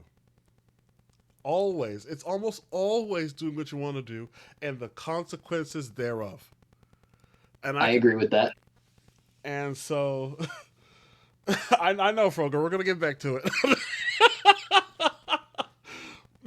But it's always about doing what you want to do and the consequences thereof. And you can literally do and that's anything. It's super prevalent in almost every single anime. As far as like, man, I really want this thing. And it could be anything. It could be power. It could be influence. It could be bitches. It could be anything. Where it's like, I really want this thing. And so I'm going to make steps to get what I want. And as a result, here are all the consequences as a result of your choice. And that does not just permeate necessarily. It can even go into the horror genre, right? Because at the end of the day, a lot of those bad guys come about as a result of people's personal choices. Where it's like, I really want to go into this haunted house. People warned me and told me not to go in there. You know, a perfect example of that is room 1408. Yep. Beautiful, like great movie, great Stephen King little short story, and it was that encapsulates almost half of the horror movies that exist. Because granted, there are obviously somewhere it's like I moved into a house and then now the house is haunted, right? And then at that point it's doing what you have to do because it's like, well, damn, now I'm haunted. But Oh, snap. but every other time, it's people warned me. There was always some old kook who said, stay away from there. And then I didn't listen. I did it anyways because that's what I wanted to do. And this is the consequences thereof. I agree with you wholeheartedly. And I think the best stories are often the ones that are very plain about that subject matter. But the difference is in most media, the whole making a choice thing, it is presented in the story as a choice. In anime, you're never in the main character's head listening to their thoughts, and they're going, I wonder if I want to kill this bad guy today, or should I keep pushing forward? It's always, I'm going to do whatever it takes no matter what. I'll never back down. Nothing can stop me. It is always from the perspective of the character believing that what they're doing was the only way it ever could have happened. Because, let's think, just because if I'm walking down a path, right, and it's in the dark, and I'm feeling my way, and I'm like walking down this path blindly because it's too dark, and I miss a turn, and then I end up, I don't see the corridor to my left, so I keep walking. It doesn't necessarily mean that other options were not afforded to me if you looked harder, right? If I have made better decisions, like I can't see, so instead of just walking straight, let me feel the walls. Let me figure out where I am or what I'm trying to do. And so you learn that there were twists and turns that could have got you out safely instead of the sheer drop at the end of this hallway you decided to walk.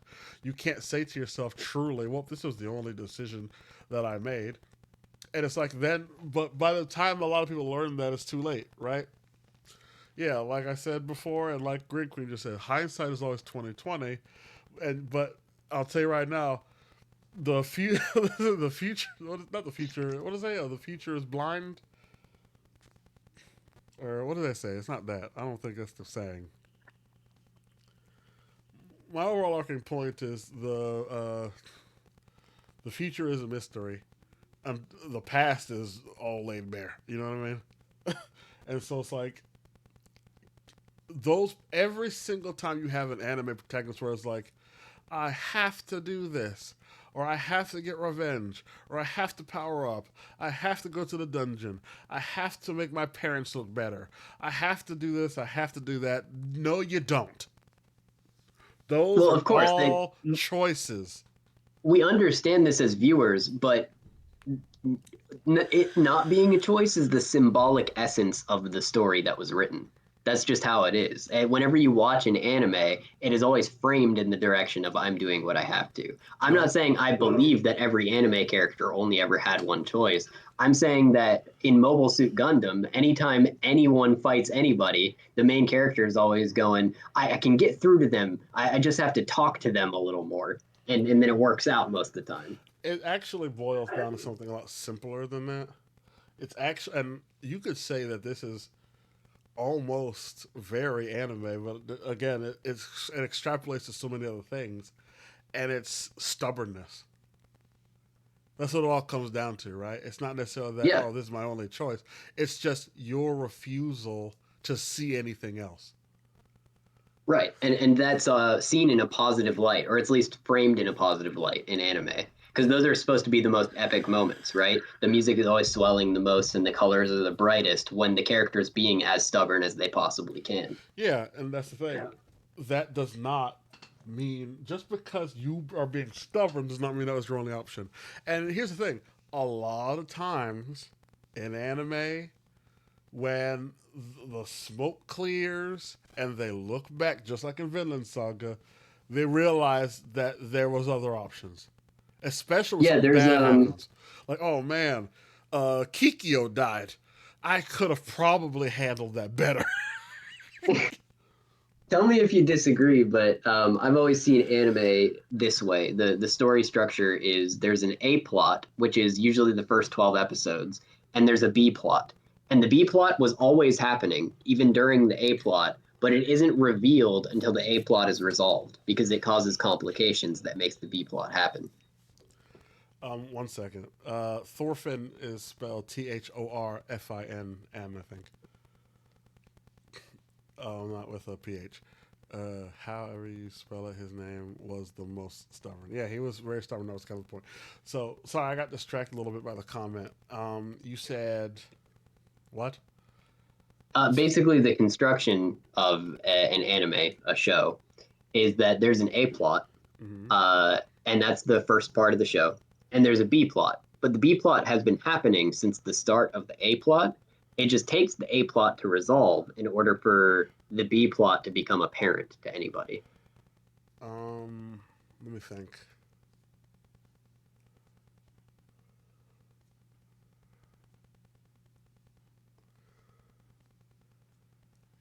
Technically, yes, but that's the thing.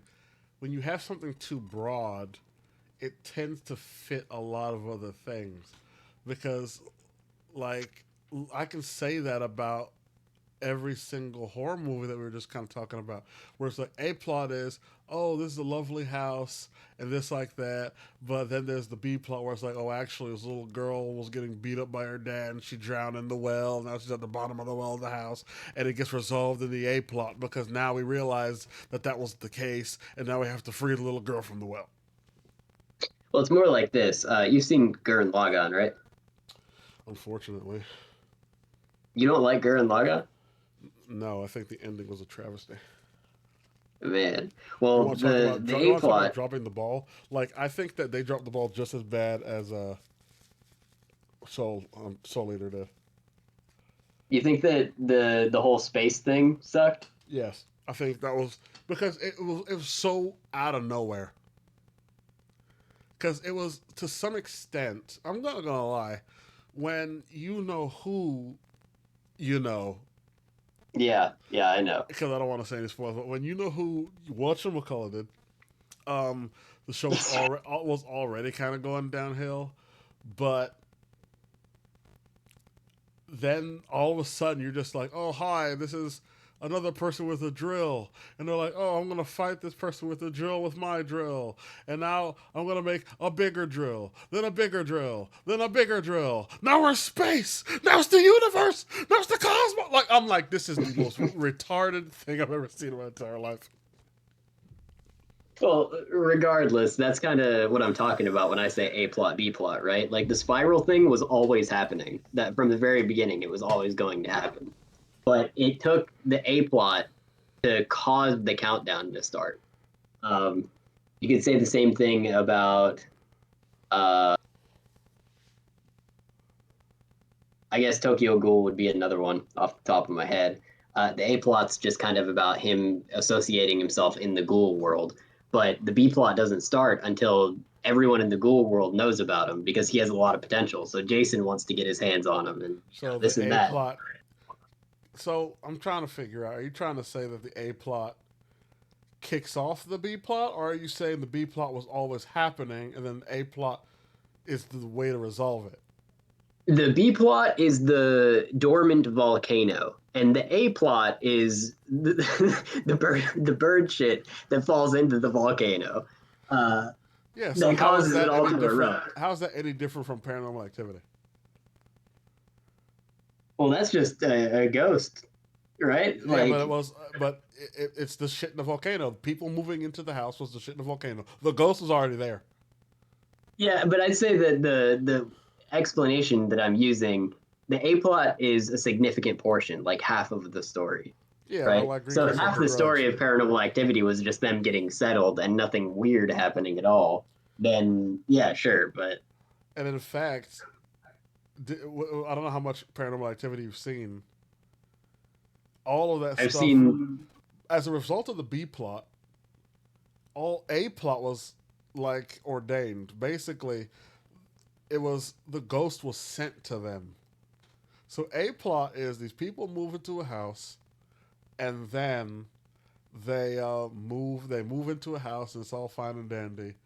And then B plot was that it was actually like a demon who made a deal with the grandma who sent the ghost to go collect the sister, but then the sister didn't want the demon and sent it to the other sister, and that's how they were actually possessed, and that's how they got haunted. was that all in the first movie? Fuck no. This is the Okay, story because I plot was gonna between four. say, This is the story plot between four movies, right? But the thing is, if we're going based off what you're saying, A plot is you sitting in house, ghost comes, ghost haunts you until you both die. B plot is, which is the second movie, is actually was sent. The ghost already existed and was sent to you because you guys were because we didn't want the demon at our house because the demon was trying to take our son. That's then further extension of the B plot is actually it was the grandma who made a deal with the devil for eternal life, and so she sent the demon over to get the firstborn son born in the family, but then they rebounded it over to the other sister, and then the other sister then comes after the other sister dies, goes to your house, kills you both, takes the son. Huh. I'm gonna have to rewatch those movies. I wouldn't, but they're not great movies. But I thought the first one was pretty good. I just think they're boring. Like it's a lot of hunting and pecking for something to go on in the background. But we're already really off topic. Yes, we are. So I don't want to go into Paranormal Activity lore too much. anyways, what we've learned today, Chad, is that neither sub nor dub is necessarily better. They just give you completely different understandings of the source material, as we argued about the concepts of anime in the first place. One of us is a dub watcher, the other is a sub watcher. So you'll come out of either with entirely different opinions. So let's just say both dub and sub have a negative aspect to it, right? I like that a lot, actually. Yeah, so either you're sacrificing watch time at the expense of reading, or your you get lower quality voicing. The question then becomes, which one's worse? And that we leave you to decide. I guess yeah, that is very like subjective, right? It's very subjective to like, oh well, I'd much rather have the quality may be maintained than for me to have to than for me to just read, right? I'd rather just read and maintain the quality of the anime versus, well, I can understand the wordy bits more, so I guess I'll have to listen to these people phone it in. It does feel that way sometimes, doesn't it? Because that's what exactly what it is. These people aren't getting paid that much, and they're phoning it in. And it's always the same four guys. Like, you'd think they'd have them locked up somewhere. Right, and that's the thing. It's like I don't know what's going on. Like where all the good voice actors went. Like I feel like we just got a new generation of voice actors that nobody knows, and they all suck. And it's like, what happened to like Dragon Ball Z people and Yu Yu Hakusho and Inuyasha, where those dubs were fantastic, but then like because they were able to emote. And now it's just everybody sounds like me, and I'm like, "Come on, dog! I can read these lines better." I blame Funimation. I also blame Funimation. Fuck Funimation. They ruined anime, I swear. Like, come on, dog. It's almost as bad as 4Kids at this point. Yep, and that's saying something. Yeah. I'm like, come on, man. I'm like, this is why I only go with Toei Animation, Fuji TV. Aniplex isn't bad either. Aniplex is actually pretty damn great. They've had some bangers on Aniplex. Oh, yeah.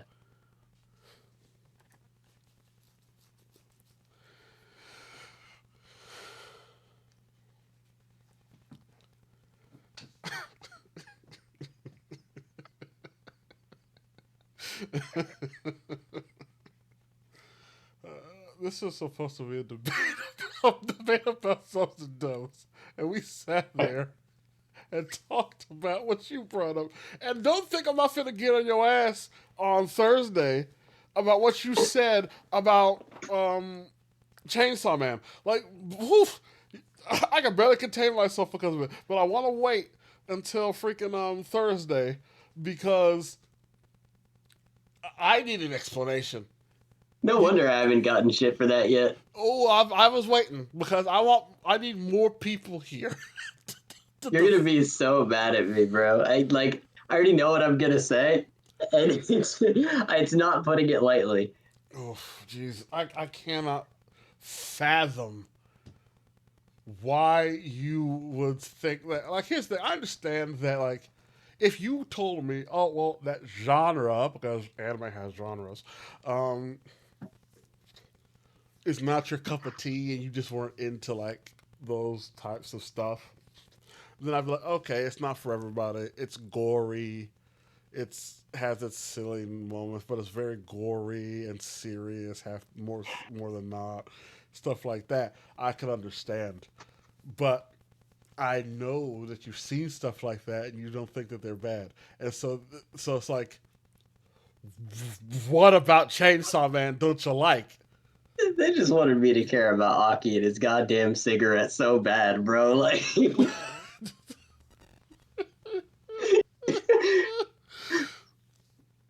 at least once an episode, I found myself in that cafe sighing. Oh Jesus! How long is it? I think Chainsaw Man doesn't it have 2 seasons? Yeah. Isn't it a season in a movie? Let me see. It has 1 season.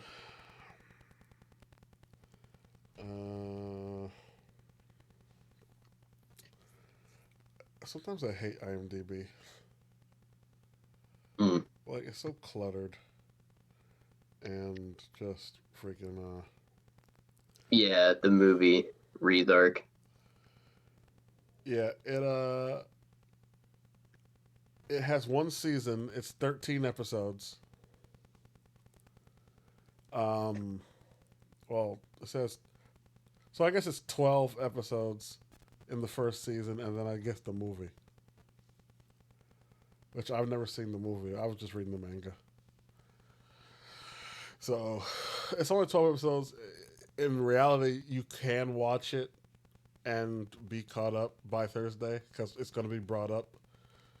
What was the original point of Oh yeah, the big three. That's what I was like. I felt like Thursday was just going to be arguing with you about Chainsaw Man. I'm like, wait a minute, That'd that's be not. entertaining, though. Yeah, like that's not the point. It was supposed to be trying to decide what the new big three is. I have you. I have Whoopsie Doodle, and then I have Zim. All going to be there for that. Cool. If I get more people, then I'll let you guys know. But so I can catch up before Thursday. Yes, you can. Well, you can't say catch up when you haven't watched it, right? You can finish it by Thursday. It shouldn't take you that long. But Chainsaw Man is dope. Like, it's just like, as a man, it should scratch a part of your brain that's like, oh yeah, this is dope. But like, you're telling me you don't like it because of cigarettes. Don't stop. Don't elaborate because it's gonna be brought up. It's gonna be brought up on Thursday. Because I'm like, I need a detailed explanation as to why. Speaking of which, Green Queen, did you finish Black Lagoon? Because she had watched all of Vinland Saga, and she loved it. And then she started Black Lagoon, which I recommended, and I don't know if she finished it yet.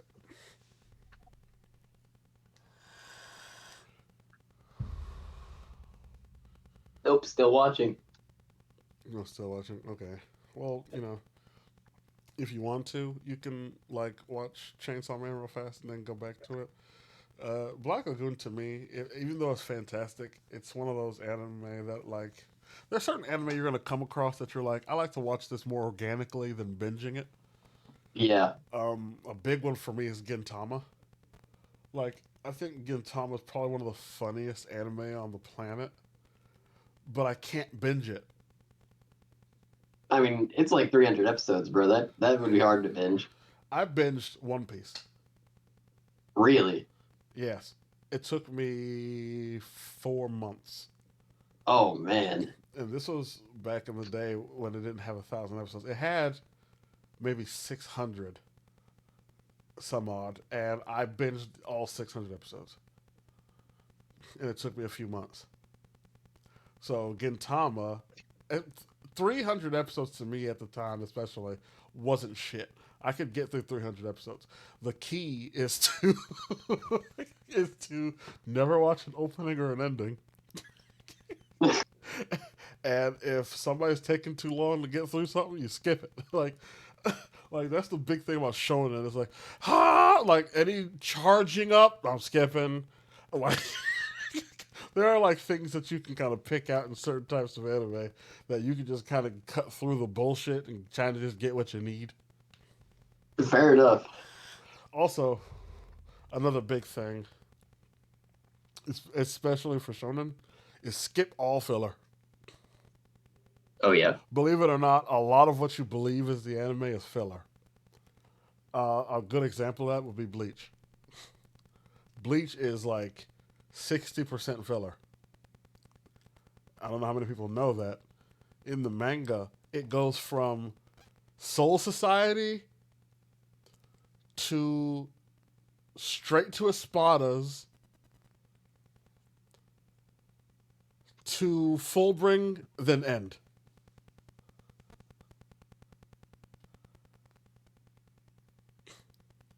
So it's like Soul Society, Fight Aizen, Fullbring, credits. And then later on, they added the last one, which is the 1,000-Year Blood War. Which everybody hated. Makes you wonder why the first 15 minutes of every Bleach episode is a recap. Yeah, skip those two. Like, I don't need a recap. I saw it. Right? So, like... So, yeah, that's how you That's how you get past shonens that have like 1,000 episodes. You skip filler. One Piece has a lot. Naruto has more. Um, like not more quantity wise, but percentage based. Because technically, like you can watch Naruto Shippuden like 3 times, time wise, and still not finish One Piece. But like, I think like they did it percentage wise, and like Naruto I think has the most filler. But yeah, you skip filler, and you'll be shockingly surprised how fast you can catch up. It's like you take that 1,000 episodes and you whittle it down to like 500, and you're like, oh, that seems more manageable if you're thinking about it, but like because you're cutting your time in half, you know what I mean? I think the longest anime that I've watched is like maybe 113, 14. Before One Piece got to 1,000 plus episodes, the longest show that I tried to like watch all of was Detective Conan, That's which a tough one. which at the time had like 1,000 some odd episodes, and I couldn't even get past like the first 10 because of how freakishly repetitive it is. Yeah. It's One that I'm kind of interested in watching, but I'm scared to do it is Hitman Reborn. I was just talking to Greenquade and Frogirl, I think, about that one because Frogirl was trying to watch 2 anime that I recommended to her, and one of them was Hitman Reborn, and I told her that it's really monotonous in the beginning, but if you can get past like the first like 25 episodes, it becomes a masterpiece. Yeah, that's what I've heard. But it's like 700 episodes and it's really daunting. Is it really that much? I'm pretty sure. Let me look it up real fast because now you're getting me like, I'm like, was it that much? Maybe I was lying. Maybe it's like the first 60. If it's that many, hold on.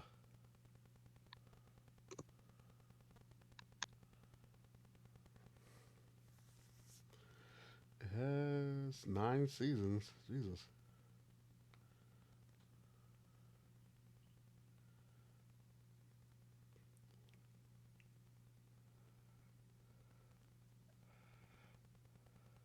Oh, no, it's only 200? Where was I getting that 700 number from?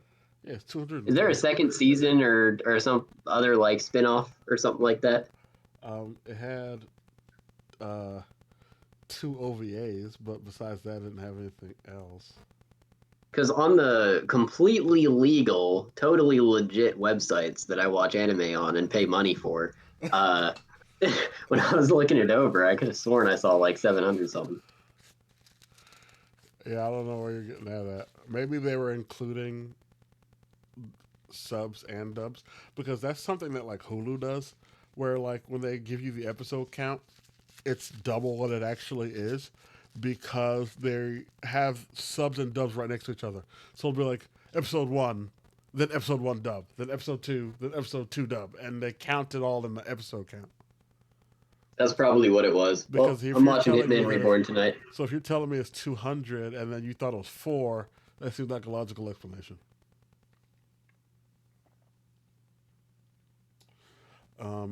But yeah, like Bless you. those were coughs, but thank you.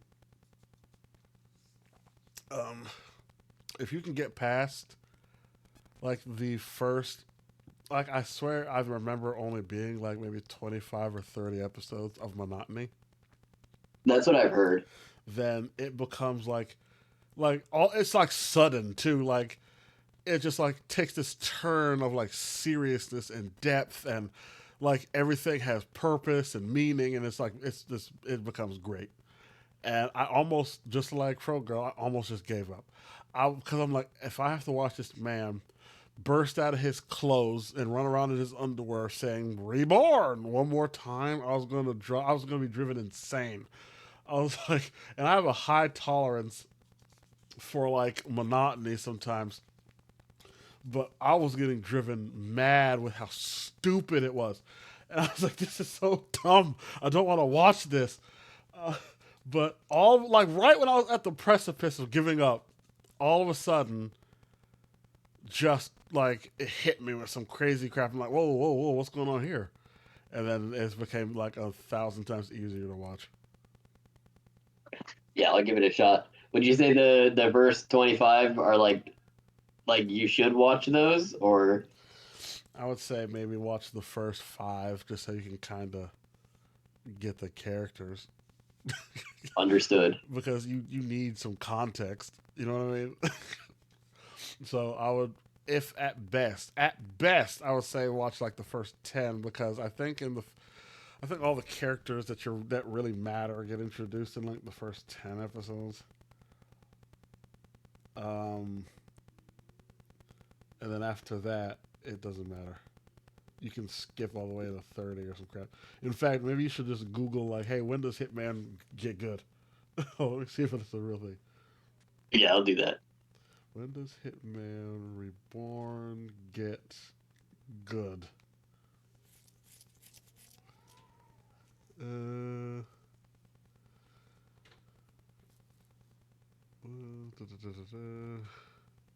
I think it was episode 20 or something when the story really starts. Technically, those first episodes are fillery because they just introduced characters that would come back at some point or other point, but you can skip them.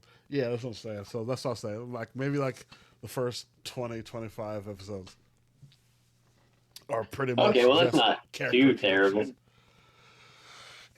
It gets real monotonous. Like you're gonna get sick and tired of it because it's the same thing over and over again. It's worse than a cartoon. Like in a cartoon, at least it's funny. Where it's like, oh, Hmm. haha, those Ed boys are trying to get jawbreakers, but like it's what is funny, right? But like it's not funny. It's not entertaining. It's nothing. It's just crap. Yeah, Fro Girl, that's what I'm saying. You stopping at 7, I understand. What I would do is skip to like episode 30. And then if you see some story going on, maybe back up a little bit. But like, just skip the first part. Because I'll tell you right now, man, it gets good, but the beginning is just horrible. It's like they're trying to lure you into a false sense of security, and then bam, masterful story. Like they just had it always planned, and I'm like, come on, man. Why even bother? That's what I'm saying. You should have just introduced the characters all in one episode, like they just all fell on this man's lap or something, and then bam, like story. I want to see some story. Because the biggest thing I hate in anime is when the main character is a loser. Yeah, I can't stand it. That's like the biggest thing I hate in anime is when the main character is a loser. And I have to sit here and either he accepts being a loser and he just has everybody else around him do stuff for him, or he has to work his way out of being a loser, and it usually takes too long. Like there's a way that you can just not be a loser but at the same time still require growth. That's why Dragon Ball Z is always going to be one of my favorite episodes, because Goku coming in, he wasn't the strongest person in the world, but he wasn't a loser either. You know what I mean? right. It's like he had his ups and downs, he got his defeats, he didn't win every fight, but he was still learning and growing and training and getting better, but he wasn't a loser. And then you have shit like ReZero, where I have to watch this freaking loser just just handle it in the worst possible way. And I don't give a damn about the freaking author and what the author intended or blah blah blah or any bullshit. Like I just take a time of this loser. This guy's a lame, and it makes it so hard for me to watch because like the premise is okay for the show. I actually do think it's all right, but then I just have to watch this freaking loser. He did clutch up though. I mean, in the shittiest way possible. Honestly, I'm not all caught up, man. I barely made it to the second season, I understand that at the very least. so it's like I'd have to rewatch the damn thing to even because damn near purged it from my memory. I'm like, this is just I hate this guy. I'm like, I could just watch Overlord and and be happy. Or the second season of the Saga of Tanya the Evil is supposed to be coming out this year. Really? After all this time? Yeah, like they've been talking about the second season coming out for 1,000 years. I don't know if like COVID had a big effect on its release date like it did for everything else.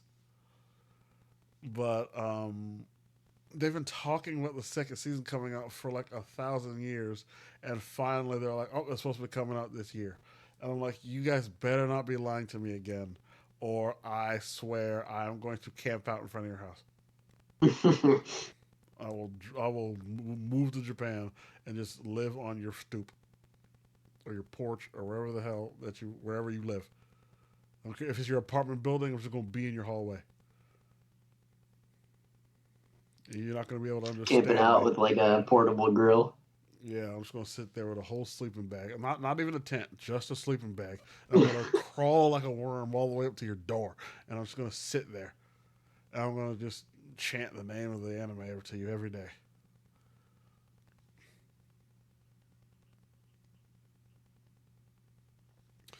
Anyway, uh, that's pretty much, I guess, the conclusion we came to. Everything is somewhat subjective, but personally, uh, I just I can't stand terrible acting, like voice acting or any acting really. Like if I wanted to sit there and be like, oh well, I just want to see action or whatever, I'd watch a what's that guy's name?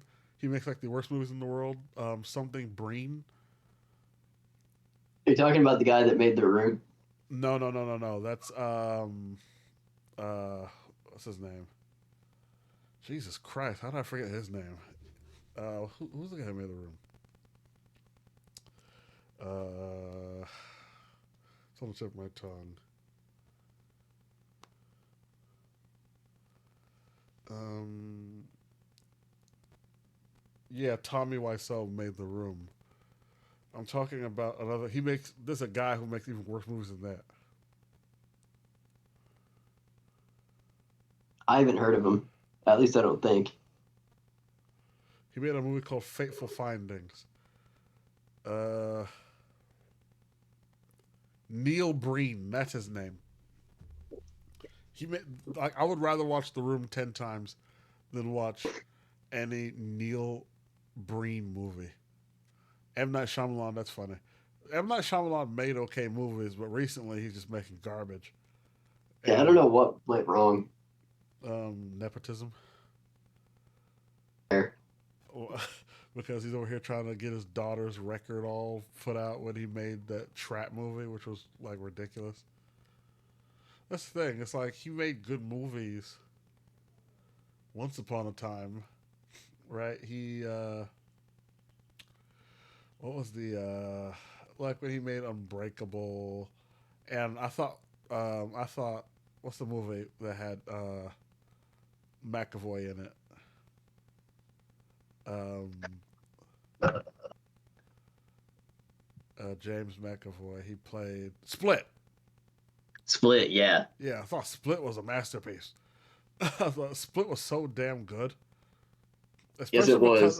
especially because of his acting. Like his acting was like a big part of that movie. Was so great. Like I believed he had multiple personalities.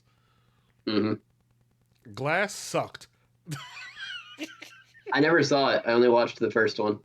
Yeah, I'd watch Split because Unbreakable's the first one, which was good. Then he made Split years later, and then right afterwards he made Glass. And Glass sucks. You want to talk about dropping the ball? Yeah, Split was great. Unbreakable was good. Glass was ass. And then he also made Signs. Signs was a pretty good movie. I thought it was. Yeah, Signs was great. I like The Village too. The Village is all right. I thought it was kind of funny, the ending. You know what I mean? Sometimes, like, movies are unintentionally funny. And Yeah. it's like when you realize the plot twist. I'm not going to say it in the event somebody hasn't seen it, but, like, The plot twist for that one was more funny to me than anything else. But that's the thing. I think that somebody was saying like it's the need for M Night to always like, oh, it has to be a twist somewhere in here. Kind of also kind of f's up the movie. And it's like you could just make a movie. Like not everything needs to have a twist. It did make a name for him, though. Certainly his signature. It really, really did. But it's like I don't think Signs had a twist. Did it? Or because like they were kind of hinting at the fact that it was like aliens the entire time. Yeah, I guess you're right. So it's like I don't think Signs had a twist. So it's like I don't like he can make good movies. It doesn't have to have a twist. Shit. Bless you. Thank you. Unbreakable was so good. You expected that Glass was going to be equally good, but unfortunately, he did drop the ball. Yeah, that's what I'm saying. It's like Unbreakable was good, and then years later, like that was the twist in Split that it was like all connected. Like, oh no, this is actually in the same world as Unbreakable. That's crazy. And then he's like, and then you think because Samuel L. Jackson's in it, and then you had James McAvoy and I'm sorry, I'm really bad with names. I'm trying to remember his name. The obvious guy. Help me out here. Yeah, Bruce Willis. You have three like phenomenal actors in the same movie, and you think, oh man, Samuel L. Jackson's gonna be a star. This is gonna be fantastic, but it was just garbage. And I'm like, oh, I have to watch these guys in a mental hospital for 45 minutes, or more like for an hour and 10, and the last like 20 minutes is just stupid. Like it was just a really bad movie.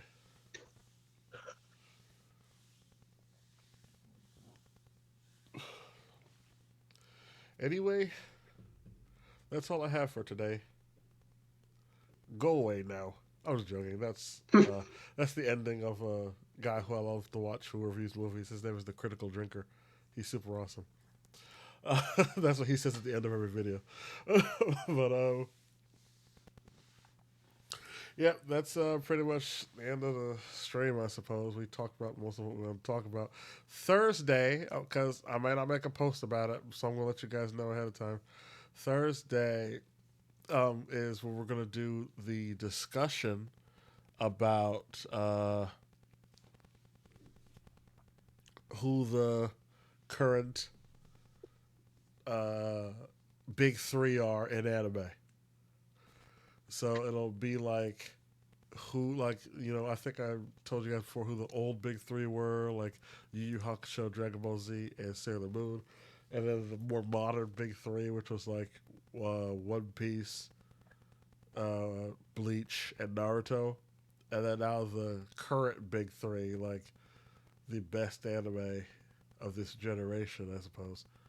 And we'll be discussing that on Thursday. Yeah, go watch Chainsaw Man, and then let me know what you think of it. S dot dot dot. I don't know what you're talking about. Anyways, I want to thank you all for coming. I want to thank my debate partner and co-host Flair for coming. Of course, thank you for having me. And I'd like to. It starts with S. Take your medicine. I'm gonna take the medicine right now. I gotta go get some tea. You can hear it in my voice, can't you? Like, Oh yeah. I started off normal, and then all of a sudden the nose started getting stuffed up. And I'm like, oh, I got time to take some NyQuil. But yeah, I'm gonna go grab some tea, and then I'm gonna lay down. And then next time you see me, I'll be nice and healthy, and I won't sound so nasally. But yeah, thank you all for coming and watching. I appreciate each and every one of you. Make sure you follow me on social media and share it with your friends. I cannot stress this enough because I don't think you're doing it. I truly don't believe that you guys are sharing it with your friends. I think you say you're gonna do it and then you don't. So it would mean a great deal to me if you shared it with your friends, especially like better episodes. I'm not saying you have to show them like the some of the episodes in like the first season maybe not have been that great, but like I think we're starting to clean it up a little bit. So share it with your friends. If you have any suggestions for anything you guys want to see or me to change or something like that, also let me know. I always take criticism well as long as it's constructive. Not like, oh, you should just like, You suck. yeah, you suck or cut your face off or something crazy. So it's like, all right, I'm not doing that. But yeah, any criticisms are always welcome and such and low. And so, yeah, I want to thank you guys again one more time. Share it with your friends. And, also, I've posted all these vlogs on YouTube. The last episode we did about the Itachi thing is all posted. It's posted in 2 parts because uh, of issues. But, it's all up there. And, yeah. So, thanks again, and I'll talk to you guys later. Bye bye. Later.